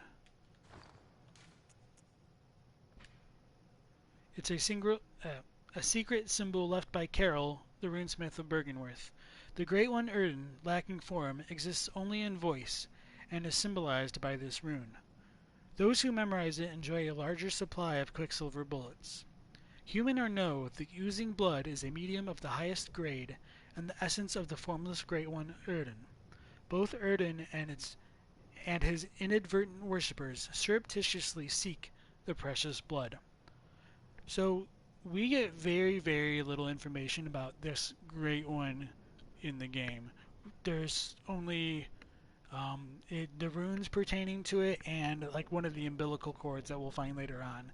And from that we really have to read into the description of it being formless, equivalent to blood and voice, to kind of like come to any conclusions about it. And there isn't really enough information to say anything concrete about it. I will talk about the formless Erden rune and Erden more is a Great One in general later, when there's a bit more context to make it make more sense. Because doing so now, it would probably just go poorly, I think. And Wenders thinks there was something confusing, dagdammit, on Adela's dialogue after the Blood Moon when she tries to murder you. I mention it now because I'm assuming you won't trigger these events. Yeah, I was wondering if I should do it, but like, just like Ariana's quest, I feel is like so much more significant. Even though I would really like to look at Adela's jealous fueled murder rage, I think we're just gonna kind of have to overlook it to really get into like the deeper mechanics of Transcendence later on. So thanks for bringing it up. Yeah, I'm probably not going to do that portion of Adela's quest, unfortunately. Rubito's uneducated guess is that it sounds like Quicksilver is the highest grade of blood, but that doesn't sound likely. I don't think like Quicksilver is blood, but I think like the idea of blood and liquid and mercury being like the heaviest liquid as a metal is important, and I'll discuss that a bit more once we get like the lake runes and more things pertaining to Erden as well. So let's keep that in mind for the future, and please remind me if I forget. And we do find it, the rune for Formless Erden, in the chapel for Erden, so it's thematically appropriate. That would be like in a chest that's a bit hard to access. One of the other things that I like to bring attention to is the motif of the deer and the hunt, again, of St. Hubert right there. That's a real life like parallel that I talked about when we defeated Father Gascoigne. This relief statue appears in the tomb of, or the chapel and the tomb of Erden. So it's got a lot of relevance, I think, to kind of like the environmental story and the parallels we can draw with real life legends and things like that. Just wanted to highlight that as being a pretty rare like statue and probably significant in its placement. And from this corpse we get the Messenger Urn Festival, another cosmetic item for the messengers, which I haven't gone to the stump and talked to them about. It's an accessory adored by naive messengers. They wear urns filled with incense. Oh yeah, I need to look at something else. The messengers wear the urns filled with incense that wards off beasts on their heads upside down, suggesting a predilection to the dark. The inhabitants of the stump appear to have an interest in adornment. Why not let them be happy and revel as babes? Or revel as babes. Yeah. So that does reveal like the incense in here wards off beasts. It makes them unable to smell what's inside. That's why they avoid it. It comes from the bodies of people that have been cremated, potentially related to Hemwick Charnel Lane. And coming out here just to like knock over some, like look at the barrels that are knocked over. We can see the human remains, the bones, and like ash, which kind of reinforces that idea. All of Cathedral Ward is covered with the incense, and that's most likely why we don't really get beasts up here. Like this smoke could be part of the incense, and that might be related to these smokestacks coming out of the orphanage. Unfortunately, when we go to the orphanage, we don't really get to see what they're using to create that smoke in the smokestacks. We just kind of have to use our imagination. It could be that they may have gotten the materials from the Hemwick Charnel Lane, since that area of Yharnam is associated with cremation and things like that. I think there was also like the child-sized coffins around here. I need to remember to keep an eye out for those, just because I know it's something like this is a little, oh, right here, isn't it? Yeah, this, I mean, could arguably be a coffin for an infant or something very tiny, a very tiny child, perhaps a toddler.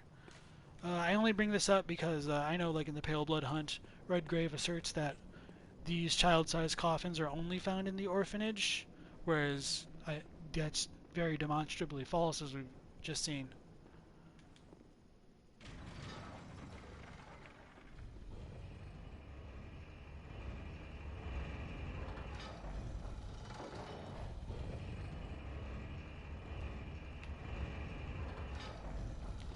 Coming up, we begin to enter the church workshop, although we don't get a prompt for that. And a crotchety old man with a damn Gatling gun ready to blast whoever steps on his lawn. One of the things that does identify this as like the church workshop is the weapons hanging from the ceiling. Even though we don't really get like a whole bunch of workbenches and things like that around, it's just got like the cleavers and stuff that we can also find within the dream workshop itself.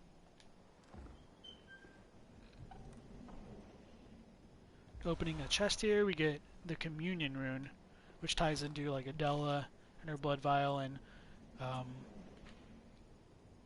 what I talked about with the Hunter Chief emblem from earlier. The communion is a secret symbol left by Carol, runesmith of Bergenworth. Several runes relate to blood, including communion, which raises the maximum number of blood vials one may carry. This rune represents the healing church and its ministers. Blood ministration is, of course, the pursuit of communion. I think there was like a very small difference in the Japanese. I would need to double check. I think it's like semantically the same. Oh, right. It was just like the final line is a bit hard to parse. It might be saying that like blood healing or like the blood ministration is nothing other than research of communion.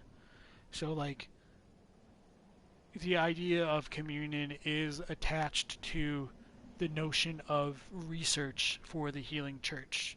I think that's kind of like the big takeaway that we're supposed to take from the Japanese line for that. Rubito's uneducated guess is that it sounds like Quicksilver. Oh, I've already read that. Okay.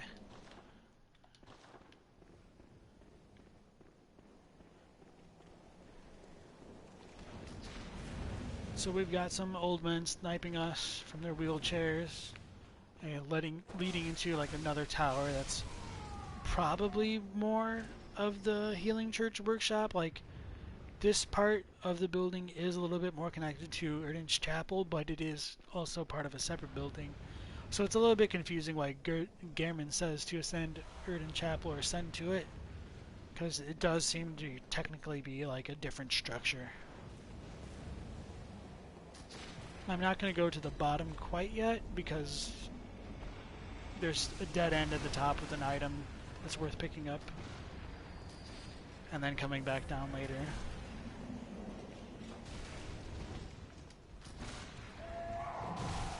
Oh no. Oh, that was a bad dodge. Okay.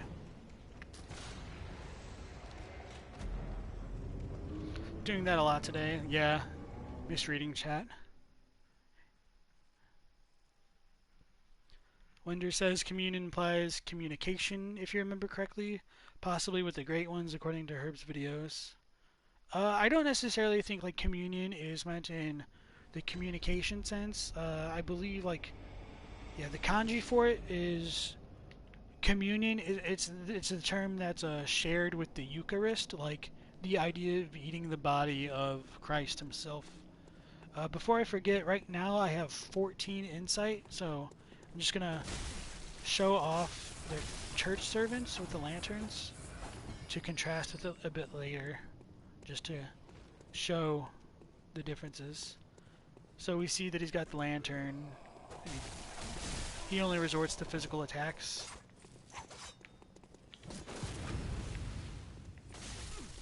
Oh god.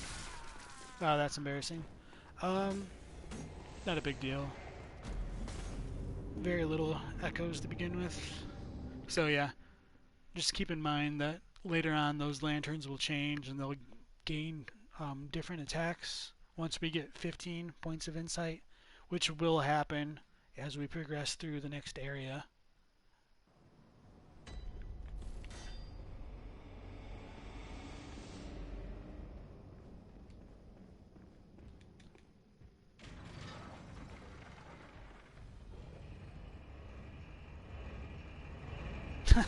I don't need more vitality if I manage to defeat Parl. I mean, it's true if I like actually play carefully and stuff like that, and stop like goofing around and things like that. The real boss in Dark Souls games, of course, like the trash mobs. Am I right? That and apparently Cleric Beast.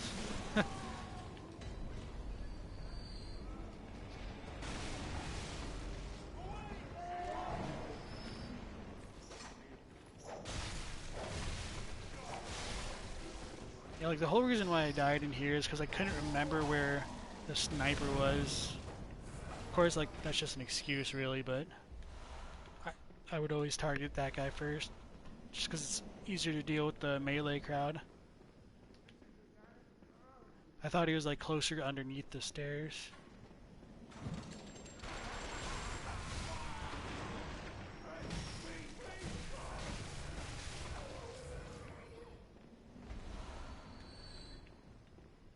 And like going like up in the tower, we can see like there's more weapons on the walls. There have been like coffins everywhere in Yharnam, like including the workshop for whatever reason. Very strange placement.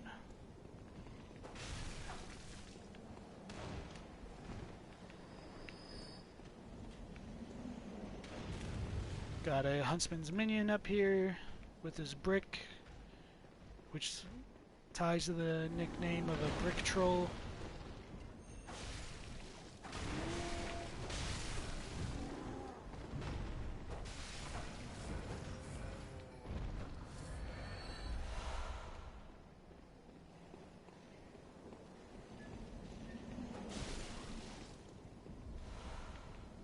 Some thick cold blood.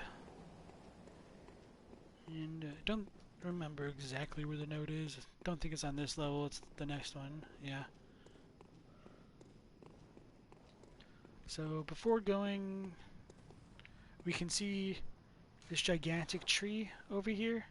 It's right next to the real location for the Hunter's Workshop that's no longer in use. It is the inspiration for the dream, which we will visit shortly. And you can see like across where old Yharnam would be as well.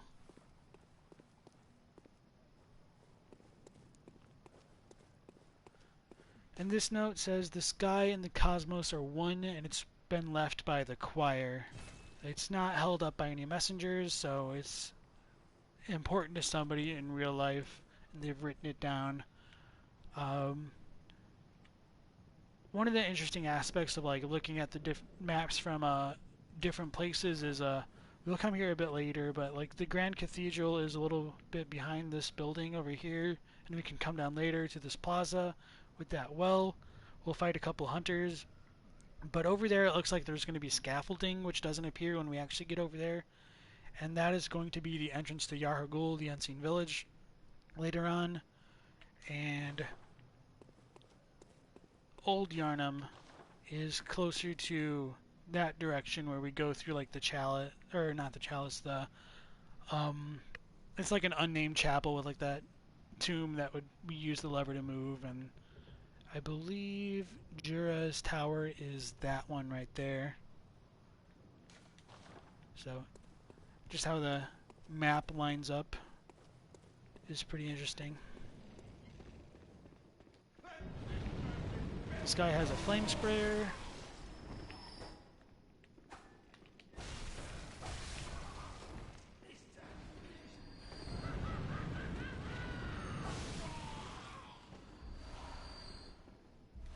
So it does show, like, despite Gilbert having the flame sprayer, that there were others who had flame sprayers and they used them. These guys also get these neat little, like, crow-like masks with goggles.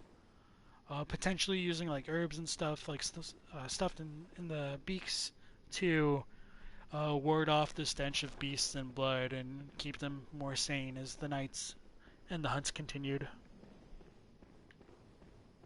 So this is the uppermost level of the church workshop, and in this chest we get a very important item, the Radiant Sword Hunter badge, which helps identify this as being related to the workshop, or the church workshop rather. It's one of the badges crafted by the Healing Church. The Radiant Sword indicates the heirs to the will of Ludwig. These hunters, also known as Holy Blades, are what remains of an ancient line of heroes that date back to a very early age of honor and chivalry. And if we look and compare the icons between the Sword Hunter badge, which is associated with Ludwig, and the Radiant Sword Hunter badge, they're pretty much the same. Obviously, they're similar as being the Sword Hunter badge, and this one is wider and more radiant in nature. There is a pretty interesting change in the description for it when we look at it in Japanese. The final paragraph is a little bit hard to understand. You kind of have to like parse through it. It's talking about there were Holy Blade hunters known by two names, which means like there was two separate factions of Ludwig's hunters, and this was a unique relic of an age where beast hunters became heroes, but it was a very long time ago now. So I know it is pretty similar to what is written in English, but it does delineate that there were two paths that emerged from Ludwig's influence. And it does set up that beast hunters were regarded as heroes in the time of the hunter Ludwig.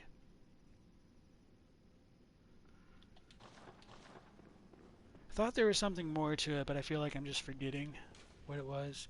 And this next area is the Upper Cathedral Ward, where Alfred talked about like the higher stratum of the Healing Church resides, but we cannot access it without the key to it, which is kind of locked away in Yahar'gul and in an area which we cannot reach.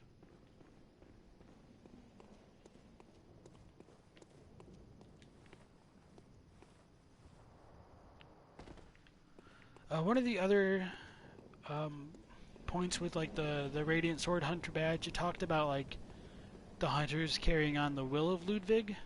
Thematically, that's supposed to tie into like hunters, carrying on like the wills of the dead with the blood echoes and things like that. So that's just something that's supposed to like be a thematic reference to hunters in general. Did it already run away? Yeah, so there's a Wandering Madness that'll also be over here the first time you go through.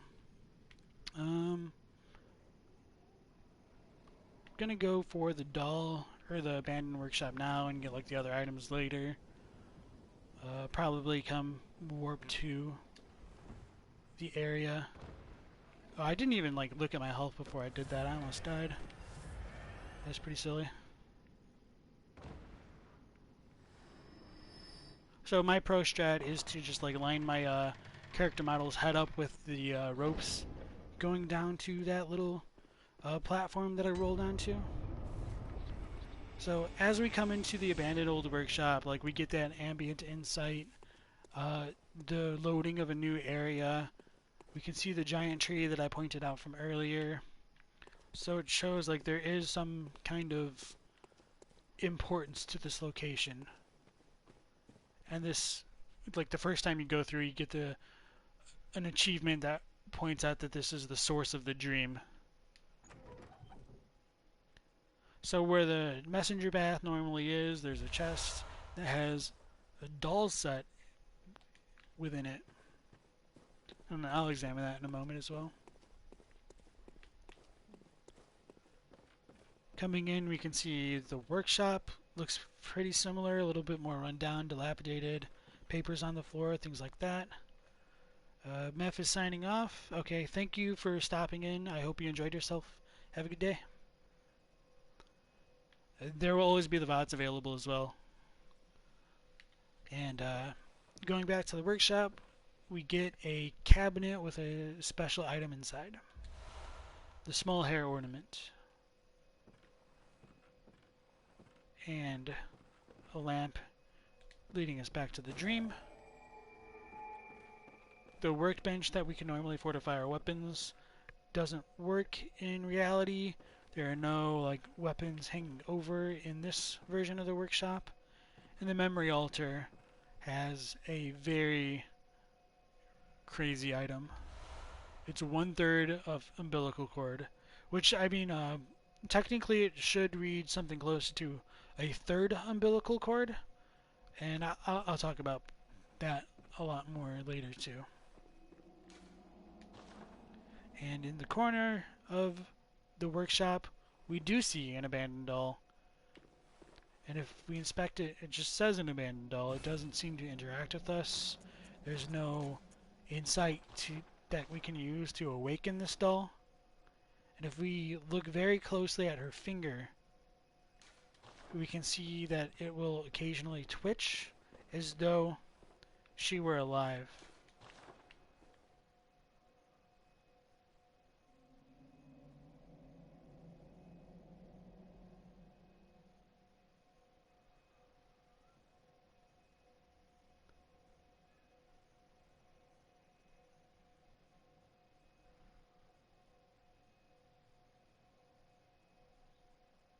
I feel like I'm going crazy now. Well, it definitely happens. I'm just like, I might not be seeing it on my TV. And even if like you go into the hunter's dream and the doll in there isn't active, her finger will twitch in there. So it's something shared between them. I think it's definitely intentionally left in to just kind of like almost be that Inception reference where it's like the top will keep spinning even after. So just something like that to keep the mystery afloat. You wonder if it's the wind effect going crazy? No, I mean, like I said, you can see it in the Hunter Dream version of the doll. So let's examine those items we picked up.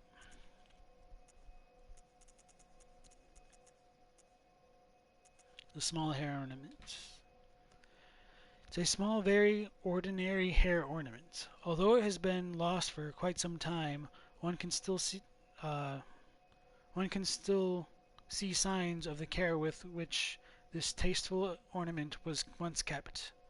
Its color would stand out most brilliantly against a head of grayish hair. This isn't necessarily very well-known information, but within like cut content of the game, the alpha and things like that, the doll was originally based on the character of Queen Annalise, and for a short amount of time they did share the same voice actress, and that got changed throughout development. And so even though like the doll is currently based on Maria in terms of the canon of the story, I do like to ponder about what the story would have looked like with the doll based on Queen Annalise of Canehurst.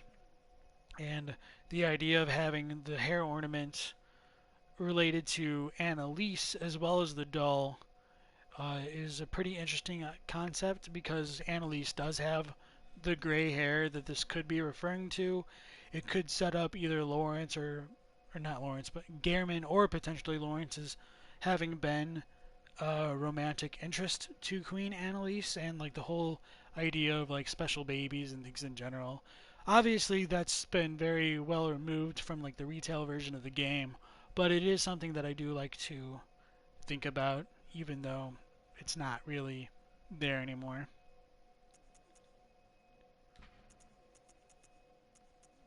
So the doll hat, it's a discarded doll's hat, likely a spare for dress up. A deep love for the doll can be surmised by the fine craftsmanship of this article and the care with which it was kept. It borderlines on mania and exudes a slight warmth. So pretty much all the descriptions are similar. It just talks about like skirt versus gloves and the clothing. Uh, the very last line does have a small difference. Maybe that's not even like a good way to phrase it, but like the idea of it borderlining on mania and therefore being warm is more like whoever crafted it was so obsessive that it borderlined on like mania when they were making it. Um, Hold on, doll set. And it could also try to tie the idea that like the ideas of obsession and madness and frenzy are closer to something that's warm. But I think what it's really trying to say with the description is whoever made it was so obsessed that like it would imply like the doll is so realistic it feels warm as though it were alive, and I think that's what it's really trying to get at.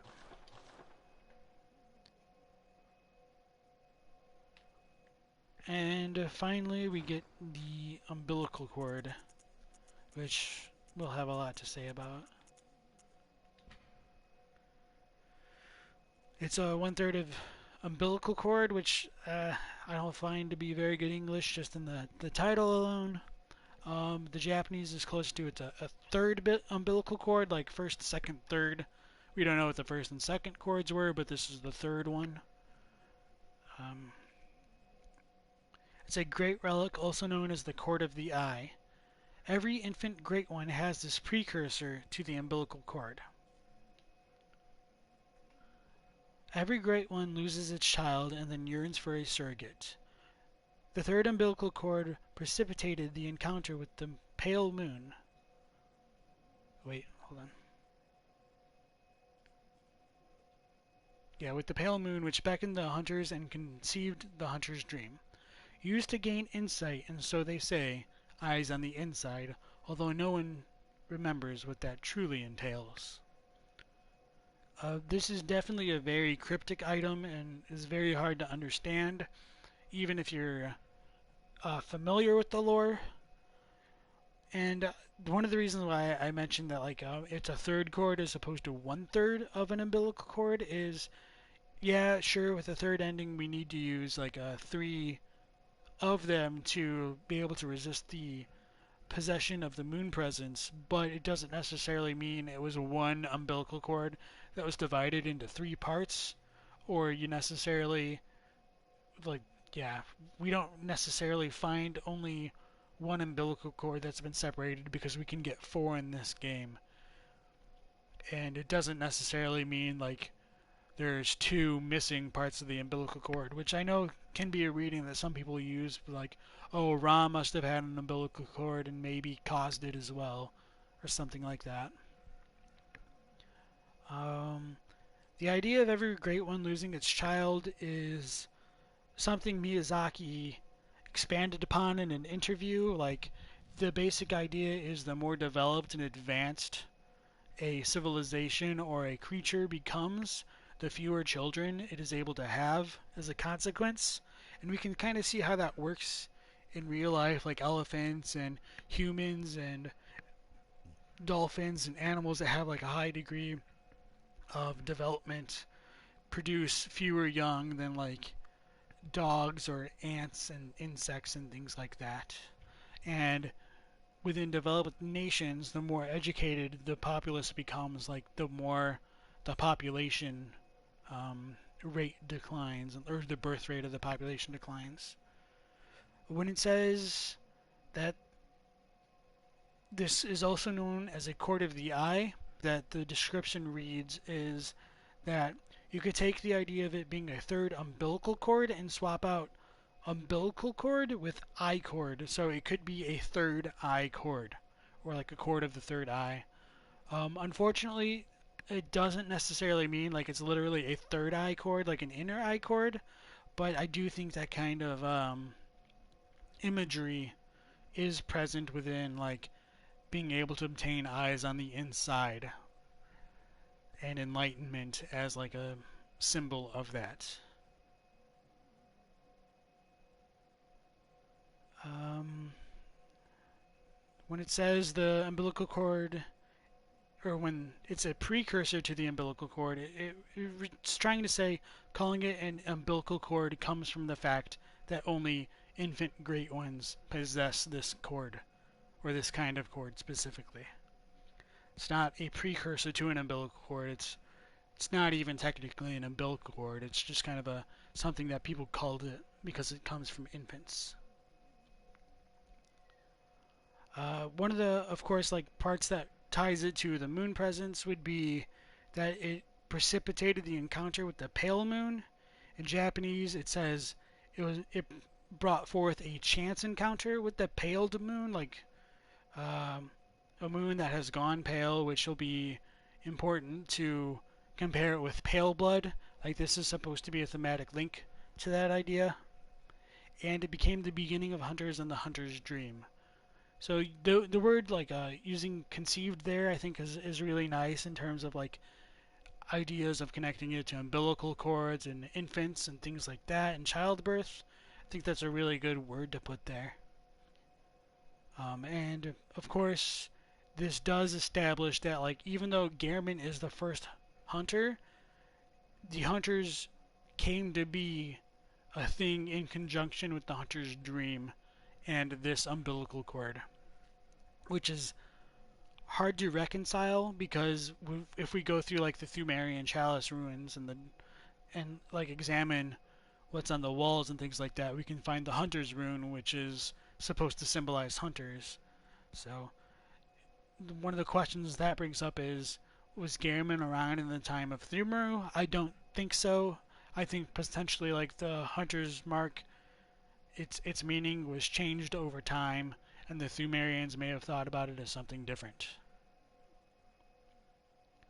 And so that's pretty much all we can say about the umbilical cord for now. I think we've exhausted pretty much everything we could really talk about at this point in the game in relation to it.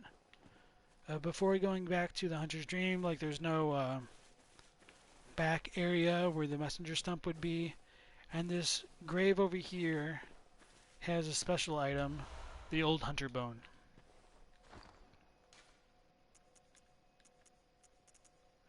This is one of the hunter tools that we can use to like quick step with and like become harder to target. And it says the bone of an old hunter whose name is lost. It is said that he was an apprentice to old Gehrman and a practitioner of the art of quickening, a technique particular to the first hunters. It is most appropriate that hunters, carriers of the the torch, who are sustained by the dream, would tease an old art from his remains. So one of the largest discrepancies between English and Japanese, which has been brought up by lore enthusiasts like Vati Vidya, is that this is not gendered to be male in Japanese. It's ambiguous. So Gehrman's hunter could have been male or female. It's not specified either way. And I mentioned this in an earlier stream that a German spy had pointed out like the old hunter bone, or like Flora was like the moon presence. Flora used to be an apprentice for Gehrman, so I think it's likely at some point in development this old hunter bone was supposed to be Flora's bone, but as the story progressed through development, that rule got changed.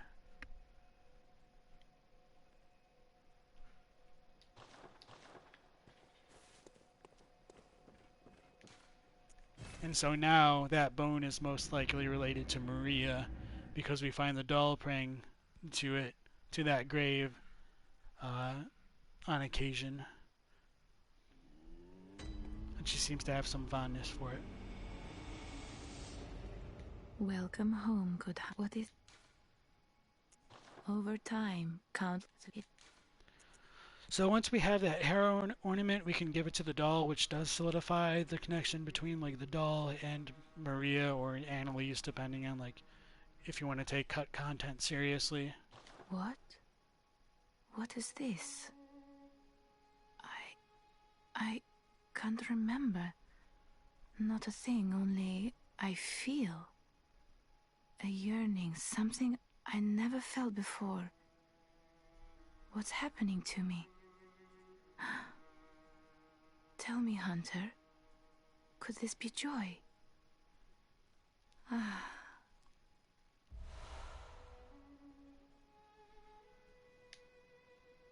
Welcome. So she gives us Farewell. I guess I should have used my monocular. Like when she produces that tear stone, she does have an animation that shows her like wiping away the tear. Oh, one moment.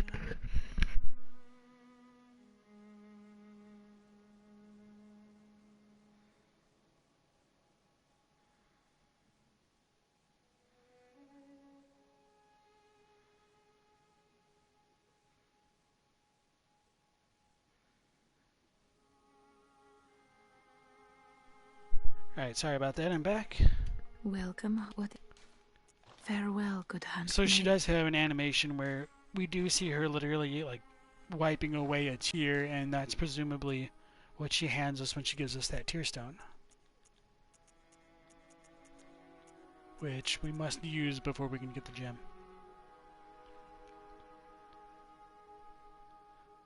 Similarity with Katha's tears turning into stones in the red and blue tear stone rings. Yeah, potentially. Hey, Alcoholic Geek, welcome to the stream. Good to see you. So the tear stone reads that it's a silver shining tear stone. We can use it to change to a droplet blood gem that fortifies any weapon. A doll sheds neither blood nor tears, and thus its nature remains unknown.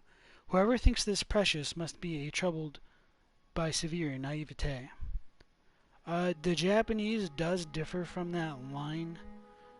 I'm trying to remember where. It might have been updated later on. I can't quite remember. The whole part about the person being troubled by naivety is not in that dialogue at all. It says, "Truly a doll should have neither blood nor tears. Therefore, its nature is unknowable," which I think makes more sense. Like, it doesn't add that speculation.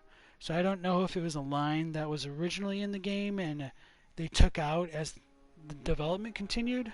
I think that's likely. I should probably look at the Korean to compare to see if it matches with the English version. But it's interesting how those kind of discrepancies can really alter our perceptions of how to read certain things like this. So we can use that tear stone to get the tear blood gem, like it said. This is a blood gem that fortifies weapons and adds various properties because it's a droplet blood gem. Droplet blood gems are special gems that adapt to various weapons and shapes. Created from a shining silver doll tear, this blood gem is a quiet but unfaltering friend that continually restores HP, the life essence of a hunter. Perhaps the doll's creator had wished for just such a friend, albeit in vain. So this might set up Garamond as being a more like a lonely figure, like wanting a friend and companionship. It's a little bit brutal in that regard, and does give us like a little bit more of an insight into the relation, although it seems as though it's characterizing it as a bit being unrequited or one-sided, or like the doll could not be the companion that Gehrman really wanted or needed. And the final line does differ slightly in Japanese. I think like the meaning gets across pretty well, though. It says like that it was produced from the shining silver-colored tears of a doll and resembles gentle consolation. It has the effect of continually restoring life force or HP, and it is what the creator wished of the doll. However, it might not have resided in such a thing. So, whether the doll is able to console Gehrman, the creator of the doll, might not be what he really wished of the doll. It might not have that capacity to do so. It could be like a kind of flawed mother in that regard, which kind of can tie up to like parents and infancy and like losing children and providing for children and things like that.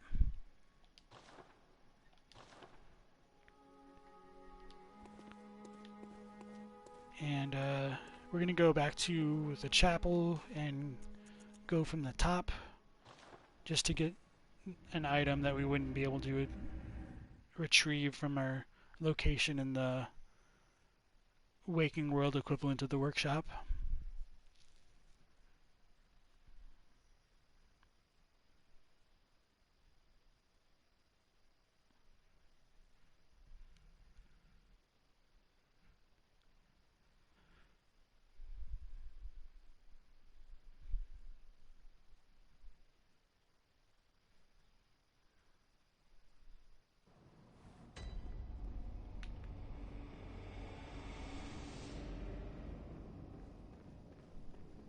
Brave hunter, there are others in the...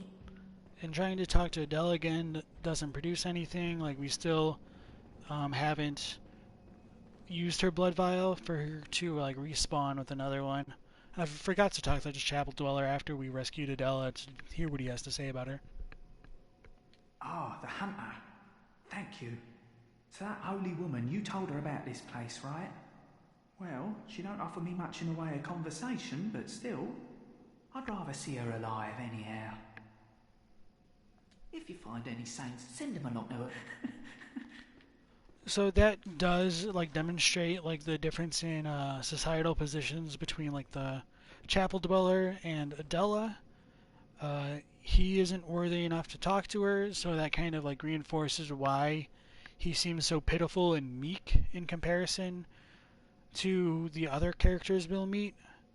And it also kind of establishes Adela's inferiority complex as having like more substance to it, because since she feels superior to the chapel dweller, she doesn't really bother to talk to him. She finds him to be repugnant and not really worth her time. And when we compare that like idea to her perceived jealousy of Ariana for being able to talk to us, or like the hunter showing favor to Ariana over her, like that could help fuel her jealousy later on in the game if we progress with her quest in that way.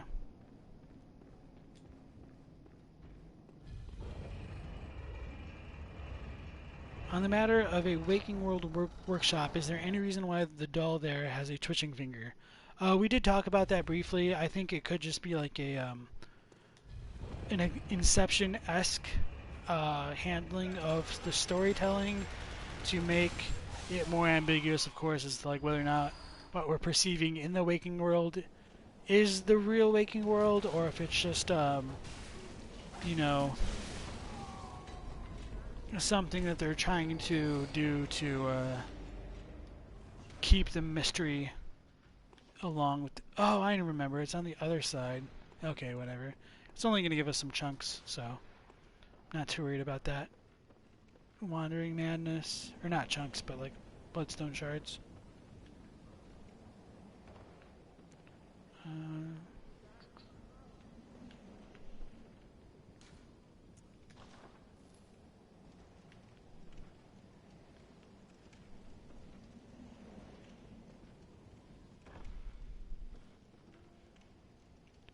one of the easier ways to like traverse like falling down platforms in Bloodborne and from games in general is to line up your character model's head in the camera with like the next platform, because that'll allow you to fall essentially on like what you want.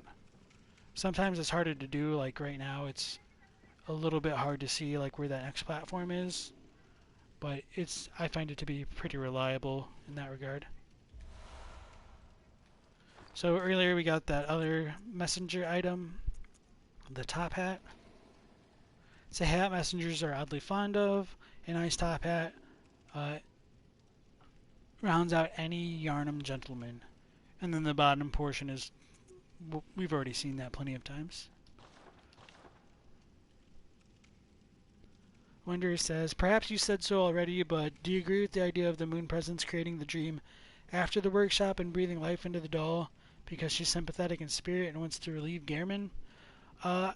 It's kind of hard to say. Like, I am of the opinion that, like, it's a little bit beyond us to attribute, like, motives or, like, typical human feelings to Great Ones beyond, like, what it says in the umbilical cord description that we know that they want, like, surrogate children and things like that. I think Great Ones aren't necessarily as great as they're made out to be, and that beyond like some basic desires of like eating and procreating, there really isn't much else that we can like definitively state about them. I thought I was too far. Thought there was like another place, but I just wasn't seeing it.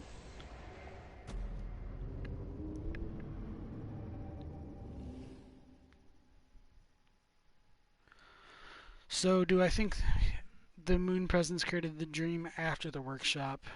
I'm not sure, to be honest. I feel like there's a potential that Gehrman was first like possessed by the moon presence, and like he may have had a physical body that continued to live in Yharnam and take on the role of a hunter, whereas like his like spiritual consciousness was stuck in the dream. Like, kind of like Mikolash, when we'll encounter his mummy versus, like, his astral form in his boss fight. It's also possible that Gehrman did act in some capacity as a hunter or, like, a kind of tomb prospector on behalf of Bergenworth before there were, like, dreaming hunters. And once he became a dreaming hunter, like, that kind of solidified his role.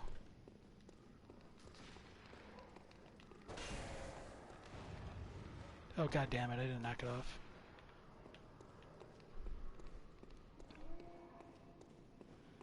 So, I think I'm a little bit unsure of what I believe in terms of, like, when the workshop in the waking world was established in relation to, like, the hunter's dream.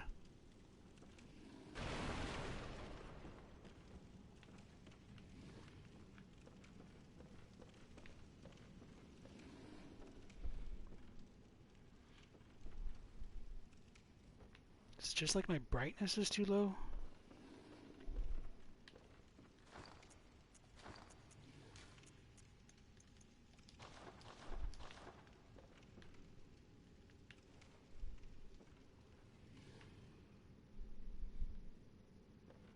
Oh, yeah, now I can see over there.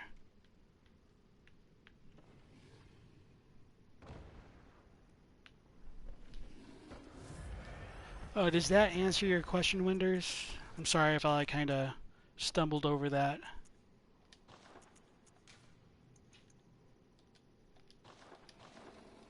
Okay.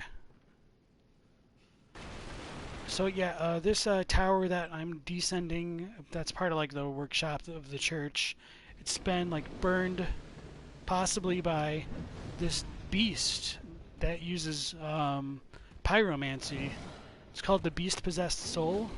This is the only version of this creature that we will find in the base game. Its only other appearances come as like monsters within Oh, I guess I could have killed it. Within the Chalice dungeons. And it has associations with Loran and like the clerics and things like that. And if we kill it, we get the Beast Rune and gain access to the back route of the Cathedral ward. The geek says, you mean Garamond-Maria relationship is initially that of a mentor and a student, which I guess you could akin to a fatherly role, minus the whole Garamond lusting after her? Yeah. The relationship is complicated. I kind of don't really like how the DLC handled it, but that's just kind of like personal preference. I know there's a great amount of fans of the DLC and the inclusion of Maria. I personally preferred like the Annalise idea. I think it fleshed out like a lot more of like the mystery of the umbilical cords and Murgo and things like that. And I feel like the way the DLC is treated, it makes it a bit more retconned and it reduces the amount of interpretations we can make. You guess you could attribute the doll as a surrogate child for Garamond. Yeah, that's true. So the Beast Rune. It's another symbol left by Carol.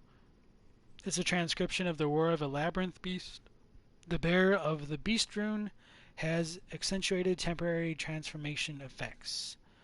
Beast is one of the early Carol runes, as well as one of the first to be deemed forbidden.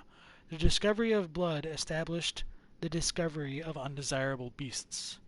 There is a small difference in Japanese. It does call it, rather than like calling it the early Beast Rune, it's literally supposed to be the first Beast Rune.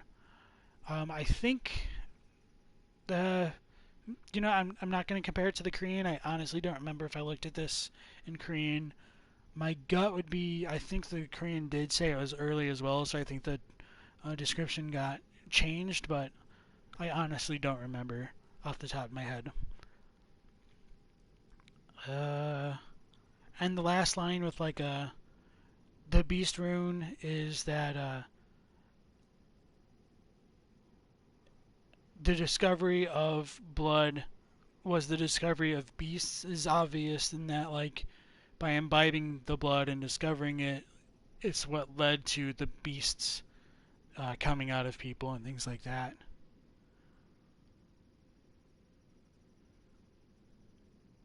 Yeah, okay. The funny thing is, if you do like go to the Cathedral Ward through the front and you can like jump onto the platform and get here from the other side, you can kill this beast that's waiting for us through this door with like a long-ranged weapon like the cane in its transformed version. And when we examine this beast up close, it looks very different from like the Scourge beast. It is more humanoid in like its claws and its stature. It stands on two legs. It has horns that are curved and resemble that of like a goat or a demon. And it doesn't quite have as large teeth, even though they are canine and things like that. It's almost like a cross between a demon and a beast rather than like a man and a beast. Another thing which interests me is I believe these dudes only have 4 toes, and of course, in like the whole trope about Miyazaki and his foot lore and stuff like that, there is like a kind of tongue-in-cheek truth to that, because like having digits does show whether or not like a being is more evolved, so to speak. Like having opposable thumbs shows that like humans are more advanced in terms of our brain capacity to have that fine motor control, and this will be something which also gets brought up in relation to Amygdala, who will have 6 fingers on each hand, and Celestial Emissaries, who have 7 fingers on their left hand and 6 on their right. So there is a connection between having like individual digits and a status that's closer to greatness in Bloodborne, or in this case, a reversion of like intellect and things like that, because whatever this person was is no longer, and they've been completely possessed by a beast. Anything could be made out of the name Beast Possessed Soul, yeah. I do wish they came up with a different name for it. It's similar to like the Lorne Clerics in that it does have horns, but we also do have like those beasts in the canals that have horns. I did talk about earlier, but they're a bit hard to see. Oh, this is bad. Should have went the other way. Don't want to deal with the patrol and the snatcher.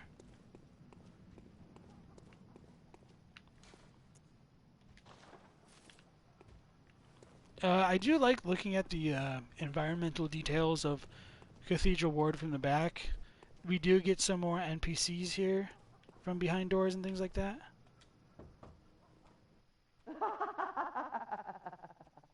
A night of curses. A night to remember. Who you say, friend? The dialogue screwed me up there. Couldn't swing my weapon.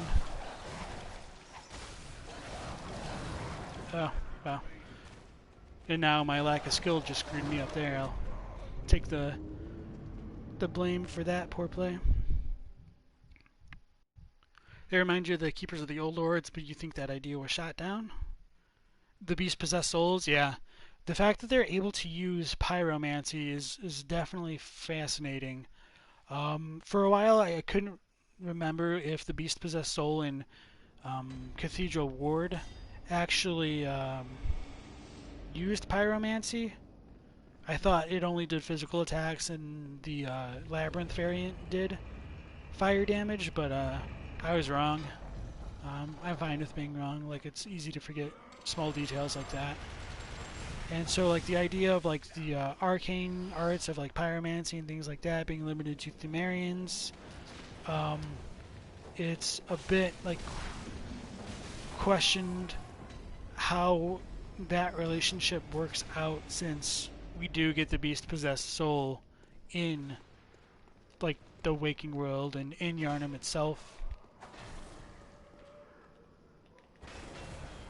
Oh shit. Didn't mean to do it like that. Whatever. It'll be fine.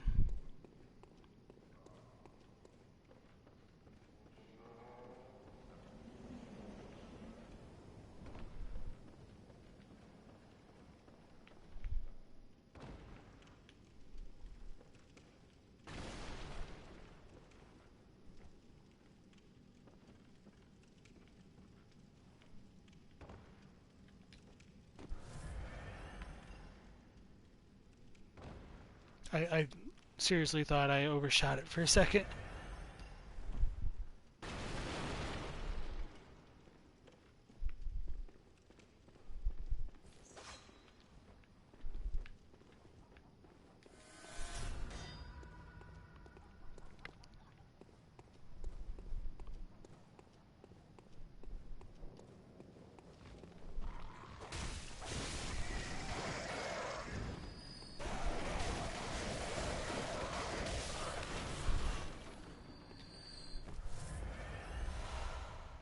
We get a rumpled Yharnam hat, some sweaty clothes from this area.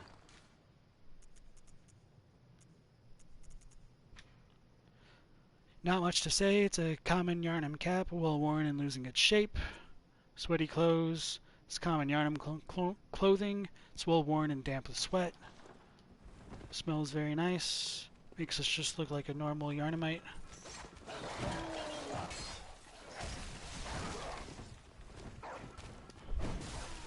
Oh my god.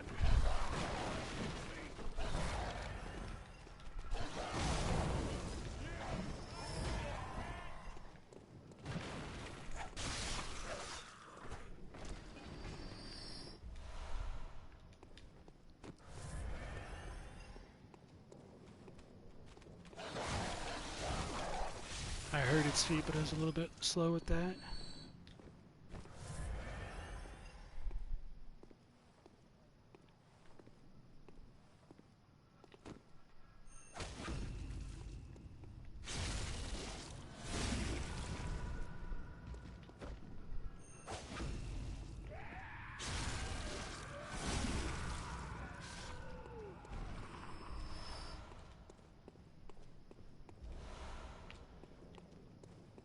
So going back to some of the environmental details of like this section of the Cathedral Ward, this is more obviously like a residence of like the lower class individuals of this area.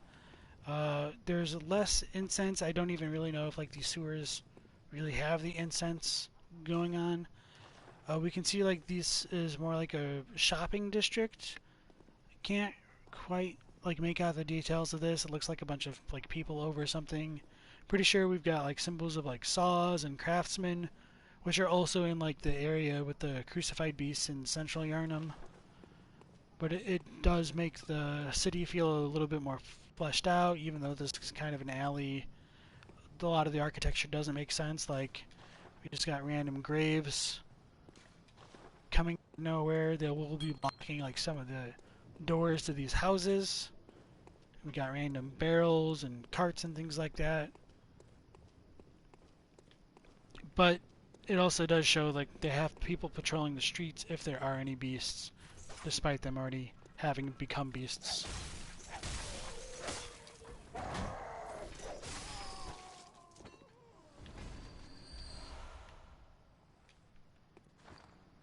I don't really think they're doing a good job with their patrols.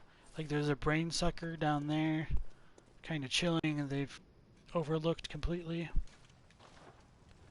The sets that they wear is more interesting. It's more close to that of like the butcher set. We don't really see this too often on the Yharnamites. I'm pretty sure his left arm is still like a lot longer, but it might be clipping through the ground. Actually, no, it looks of a pretty normal size now that we get close to it. Or is he just rolled over? Yeah, yeah. So yeah, they still have the long left arms. They're just wearing slightly different clothing, which I do appreciate because it's pretty easy for FromSoft to reuse assets. I mean, they do it all the time, so that they have some kind of variety is pretty nice. These enemies over here are very scary because they can steal our insight with these gigantic parasites that can come out of the back of their heads, out of like some like surgery scars. I think this guy is scripted. No, maybe he's not scripted to turn around, so you can just visceral him if you're slow. A lot of enemies react to sound rather than sight, so going up slowly. Oh, nope. I was right. He does. And this kind of cements that, like, that which is closer to the supernatural and, like, the arcane and things like that are connected to phantasms and stuff, because we see brain suckers begin to use more spell-type attacks that can bind the player. Don't really get a good look at its face, but these kind of resemble mind flayers and like D&D and H.P. Lovecraft mythology. This like little line at the base of its head is where a gigantic slug-like creature can come out of its head during a grab attack to suck our brains for insight. And we get a fire bloodstone gem from behind it. Brain suckers are really weak to thrust damage, so stabbing it with the cane is what killed it so quickly. Normally they're very durable to like serrated and blunt type damage, and they're pretty hard to kill, all things considered. I don't think there's anything else. Oh yeah, we got like top tier architecture in Yharnam. Like seeing stuff like this makes claims like it's all a nightmare, I think, to be a bit more credible. But it's just kind of something we have to accept as we play through the game, as not being explained very well.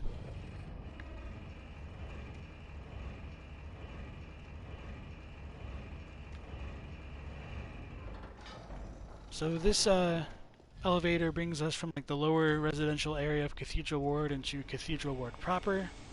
There's a body, some more thick cold blood on it. Below us we'll get like a summon for Henriette later, an old hunter, and normally this area isn't accessible like from the front side, it's just a drop off, but it can be cheesed by like going up this ladder and rolling off onto it. So that's what would allow you to kill like the beast-possessed soul from the other side, even if you can't open that door. Rubito says, imagine tripping over the tombstone on your doorstep every day when you're trying to go to work. Yeah. Unironically, like when I was a kid, my mom had like a cactus on our front steps. And there was one day I was like trying to rollerblade, but I was probably like 5, so, you know, I was a dumbass. And so I tried to like put on my roller skates at like the top of the steps rather than like on the bottom step, so I tripped onto the cactus. So I can totally relate to having to deal with some obstacles stepping out of the door. And that ledge up there had like the numbing mist, which is a Canehurst item, which might be related to why there's the Canehurst sigil on this building, even though it doesn't have anything on it on its own. It contains like the lion sigil that's kind of related to Canehurst. And then we get another cosmetic black messenger hat from this guy. This brings us back out to the front where we saw those church servants from earlier, the Snatcher, and this guy over here as well. Now that we've opened the gate, Eileen, I believe, should respawn once we like reload the area. But I'm gonna go ahead and read the description of those items we just picked up. And double check, like I'll reload just to see if that trigger does affect her from that gate opening or not. The numbing mist. Throw to create a mist cloud that numbs a hunter's life essence and prevents restoration of HP. Said to be used by the blood hunters of Canehurst, its recipe is a secret closely guarded by the line of nobles inhabiting the castle. If I could, I would try to like zoom in on that icon to examine what it is. It's really hard to make out. It's like a little cloud within the bottle. I definitely do not think this is true, but like in terms of like just the Rorschaching it, I think it kind of resembles like a dancing woman wearing a dress. I definitely don't believe that to be true whatsoever. It's just what I see out of like the little ink blot. It's probably just like smoke and wisp, not anything important. Yeah, I just kind of like the idea of like queen yarn a minute. I definitely don't think that's the case. It's just something I can kind of like make out of it. Wenders asks how ironic it would be to be late and trip over. Oh, and then trip over this, end up getting more late in the hospital. Sucks having all that stuff on your front porch. Although it must be good for like hiding like Amazon packages and stuff like that.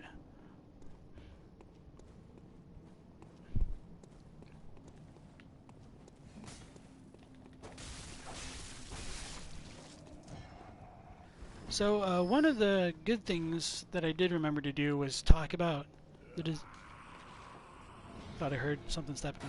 The design of the enemies before having 15 points of insight. So now that we do have the insight, we can see these guys using spells to attack us, and unfortunately, like they'll drop their lanterns after they become killed, so it's hard to get a good look at it, but there's a bunch of eyes covering the lantern itself. The implications of this like really interest me because it calls into question whether or not the eyes truly exist. If the player character is beginning to go mad and like hallucinate and see things, but nonetheless, even if they are hallucinations, the hunter still takes real damage from these kind of attacks. Mechanically, I really would have wished there was a little bit more consistency between it. So this hunter up here, or the church servant up here rather, has a flaming scythe. But oh, I missed. If you have 14 insight or below, like this, it'll be a normal scythe and it won't do any like flame damage. It'll just do normal physical damage. I think it really would have been cooler if it consistently dealt flame damage, but we just couldn't like perceive it without the 15 insight. So it's just kind of like one of those things to try to figure out where the logic of it works within the world of Bloodborne.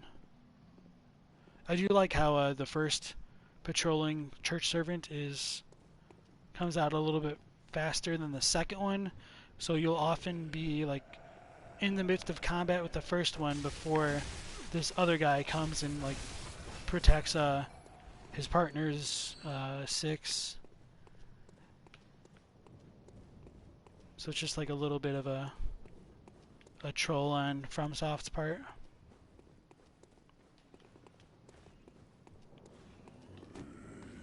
That was too far over.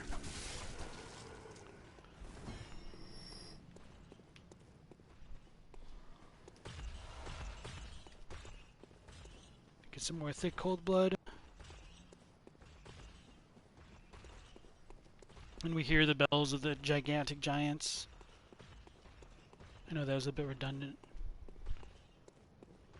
And before continuing, I'm just going to reset the area to see if it's the small gate, which triggers Eileen, or like one of the next sets of gates. Ha ha ha, I'm not going crazy, guys. Ha ha. Yeah, exactly.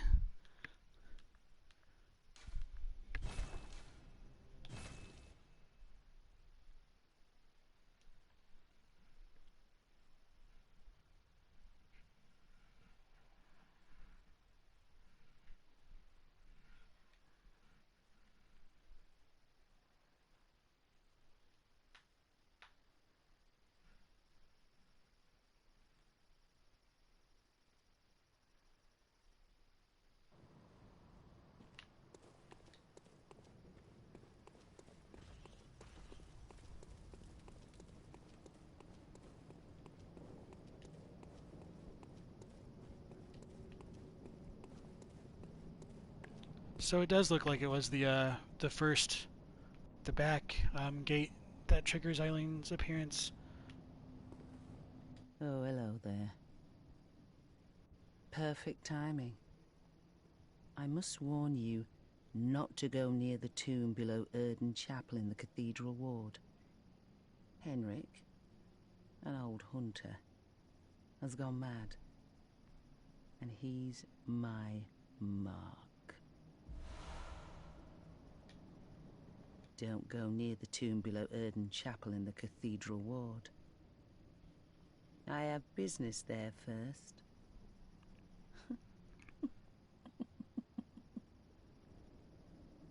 So I think one thing that FromSoft does pretty consistently to help us like question the sanity of some of the characters throughout the games is they'll add either like a kind of nervous laughter or I won't say like full-on maniacal laughter, although it's kind of definitely what it is to an extent, into a character's dialogue.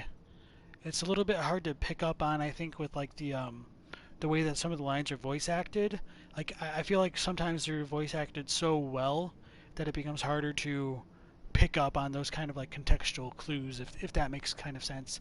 But if you just read it straight out and you just see like the chuckling, it feels a lot more out of place. So, very good job on the voice actors' parts. Like they do it so well that like it's very easy to miss. Honestly, beyond something you don't want to have most of the time. One would have been even more of a point.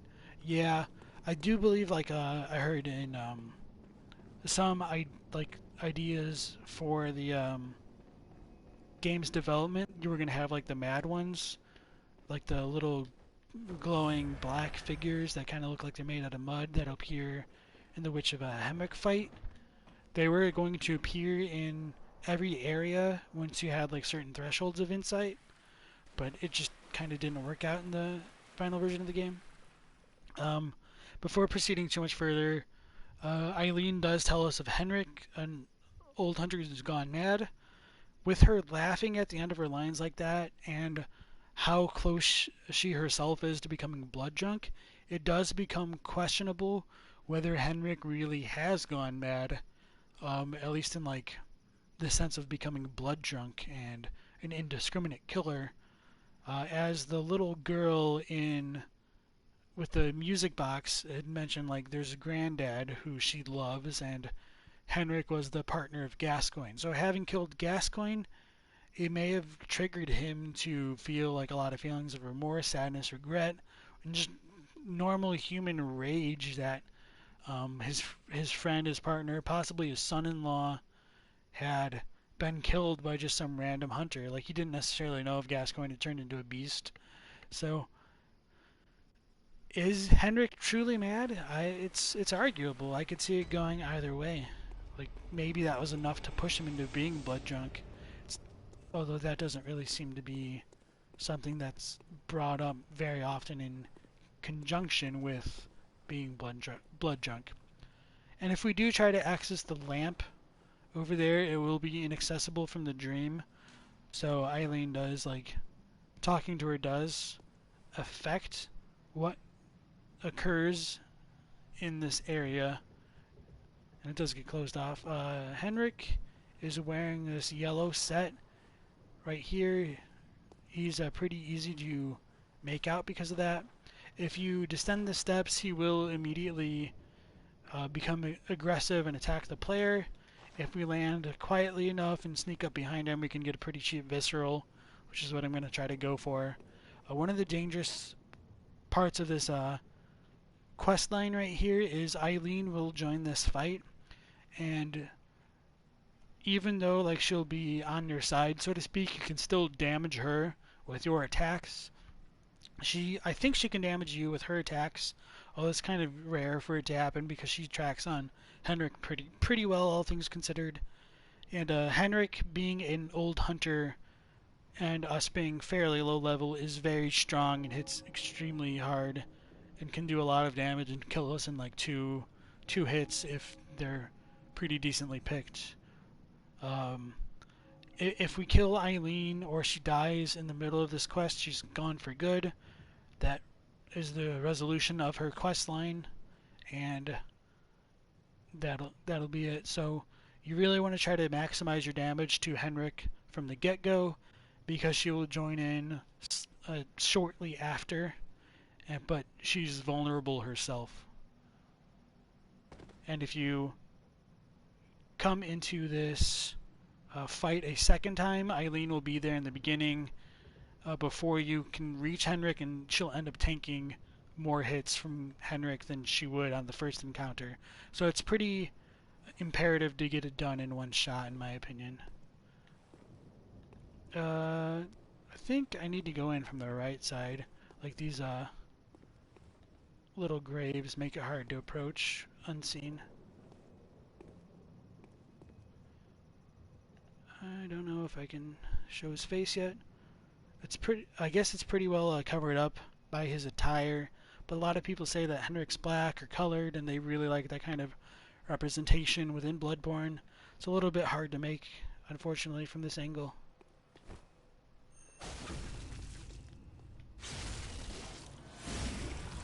See, like, that did very little damage. Oh, and that didn't even visceral. And he did almost like half my health with that one chop. Eileen appears, and I just hit her twice.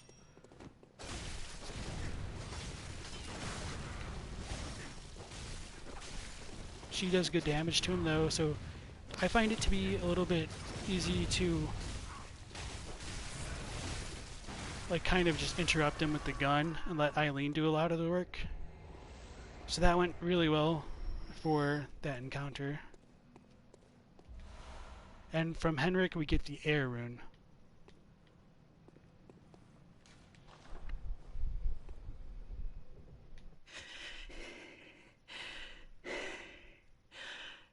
That wasn't necessary of you, but you have my thanks. We made it with our lives. You're not bad at all. You must have killed Gascoigne as well, then. He was falling apart, I'm sure it had to be done. But try to keep your hands clean. A hunter should hunt beasts. Leave the hunting of hunters to me.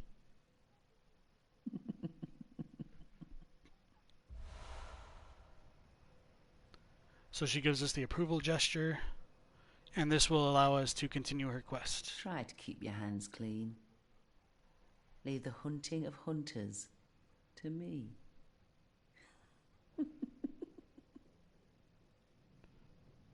And then again, we get that kind of sinister laugh following her dialogue. I think that one does stand out a little bit more. So, if we don't bother helping her kill Henrik, she herself will go mad, and we can fight her in the Grand Cathedral. I kind of wish it would be possible to show off both, like killing Henrik with her dialogue and being able to fight her in the Grand Cathedral, at least just like for the sake of the lore run. But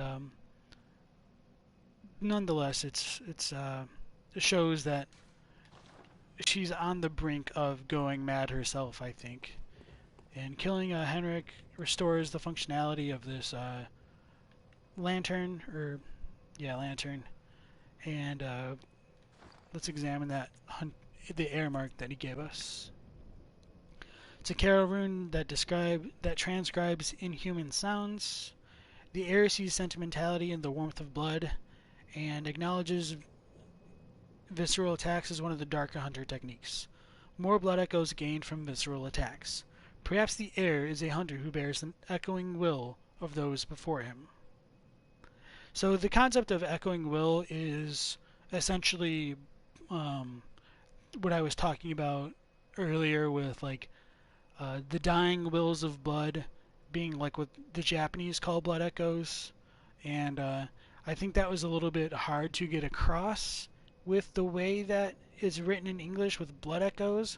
So that's why they put echoing will, to kind of carry that the meaning of blood echoes with the idea of willpower, whereas in Japanese it's all synonymous, like it's all the willpower and the dying will, and inheritors of the willpower are related to hunters, and we like take the dying wills of others and inherit their hopes and dreams and allow the dead to vicariously live through the hunter once again. And that's kind of a motif that comes up even in Dark Souls, I would argue, to some degree. Like the affinity or the pursuer spell are similar in that you take willpower and it will seek humanity or people out of envy and love for the living, I think. And so that's just one of the parallels between the games that I find to be very fascinating.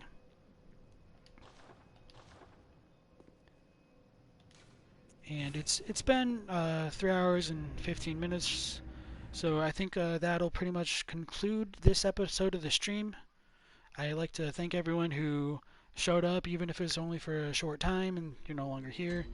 Thank everyone who's currently here and who's helped support this and has been asking questions in the chat. I do appreciate that. I enjoy answering everyone's questions, even if I can't give like direct answers. Just thinking about what you guys bring up in relation to things is insightful at times, and so I do appreciate that.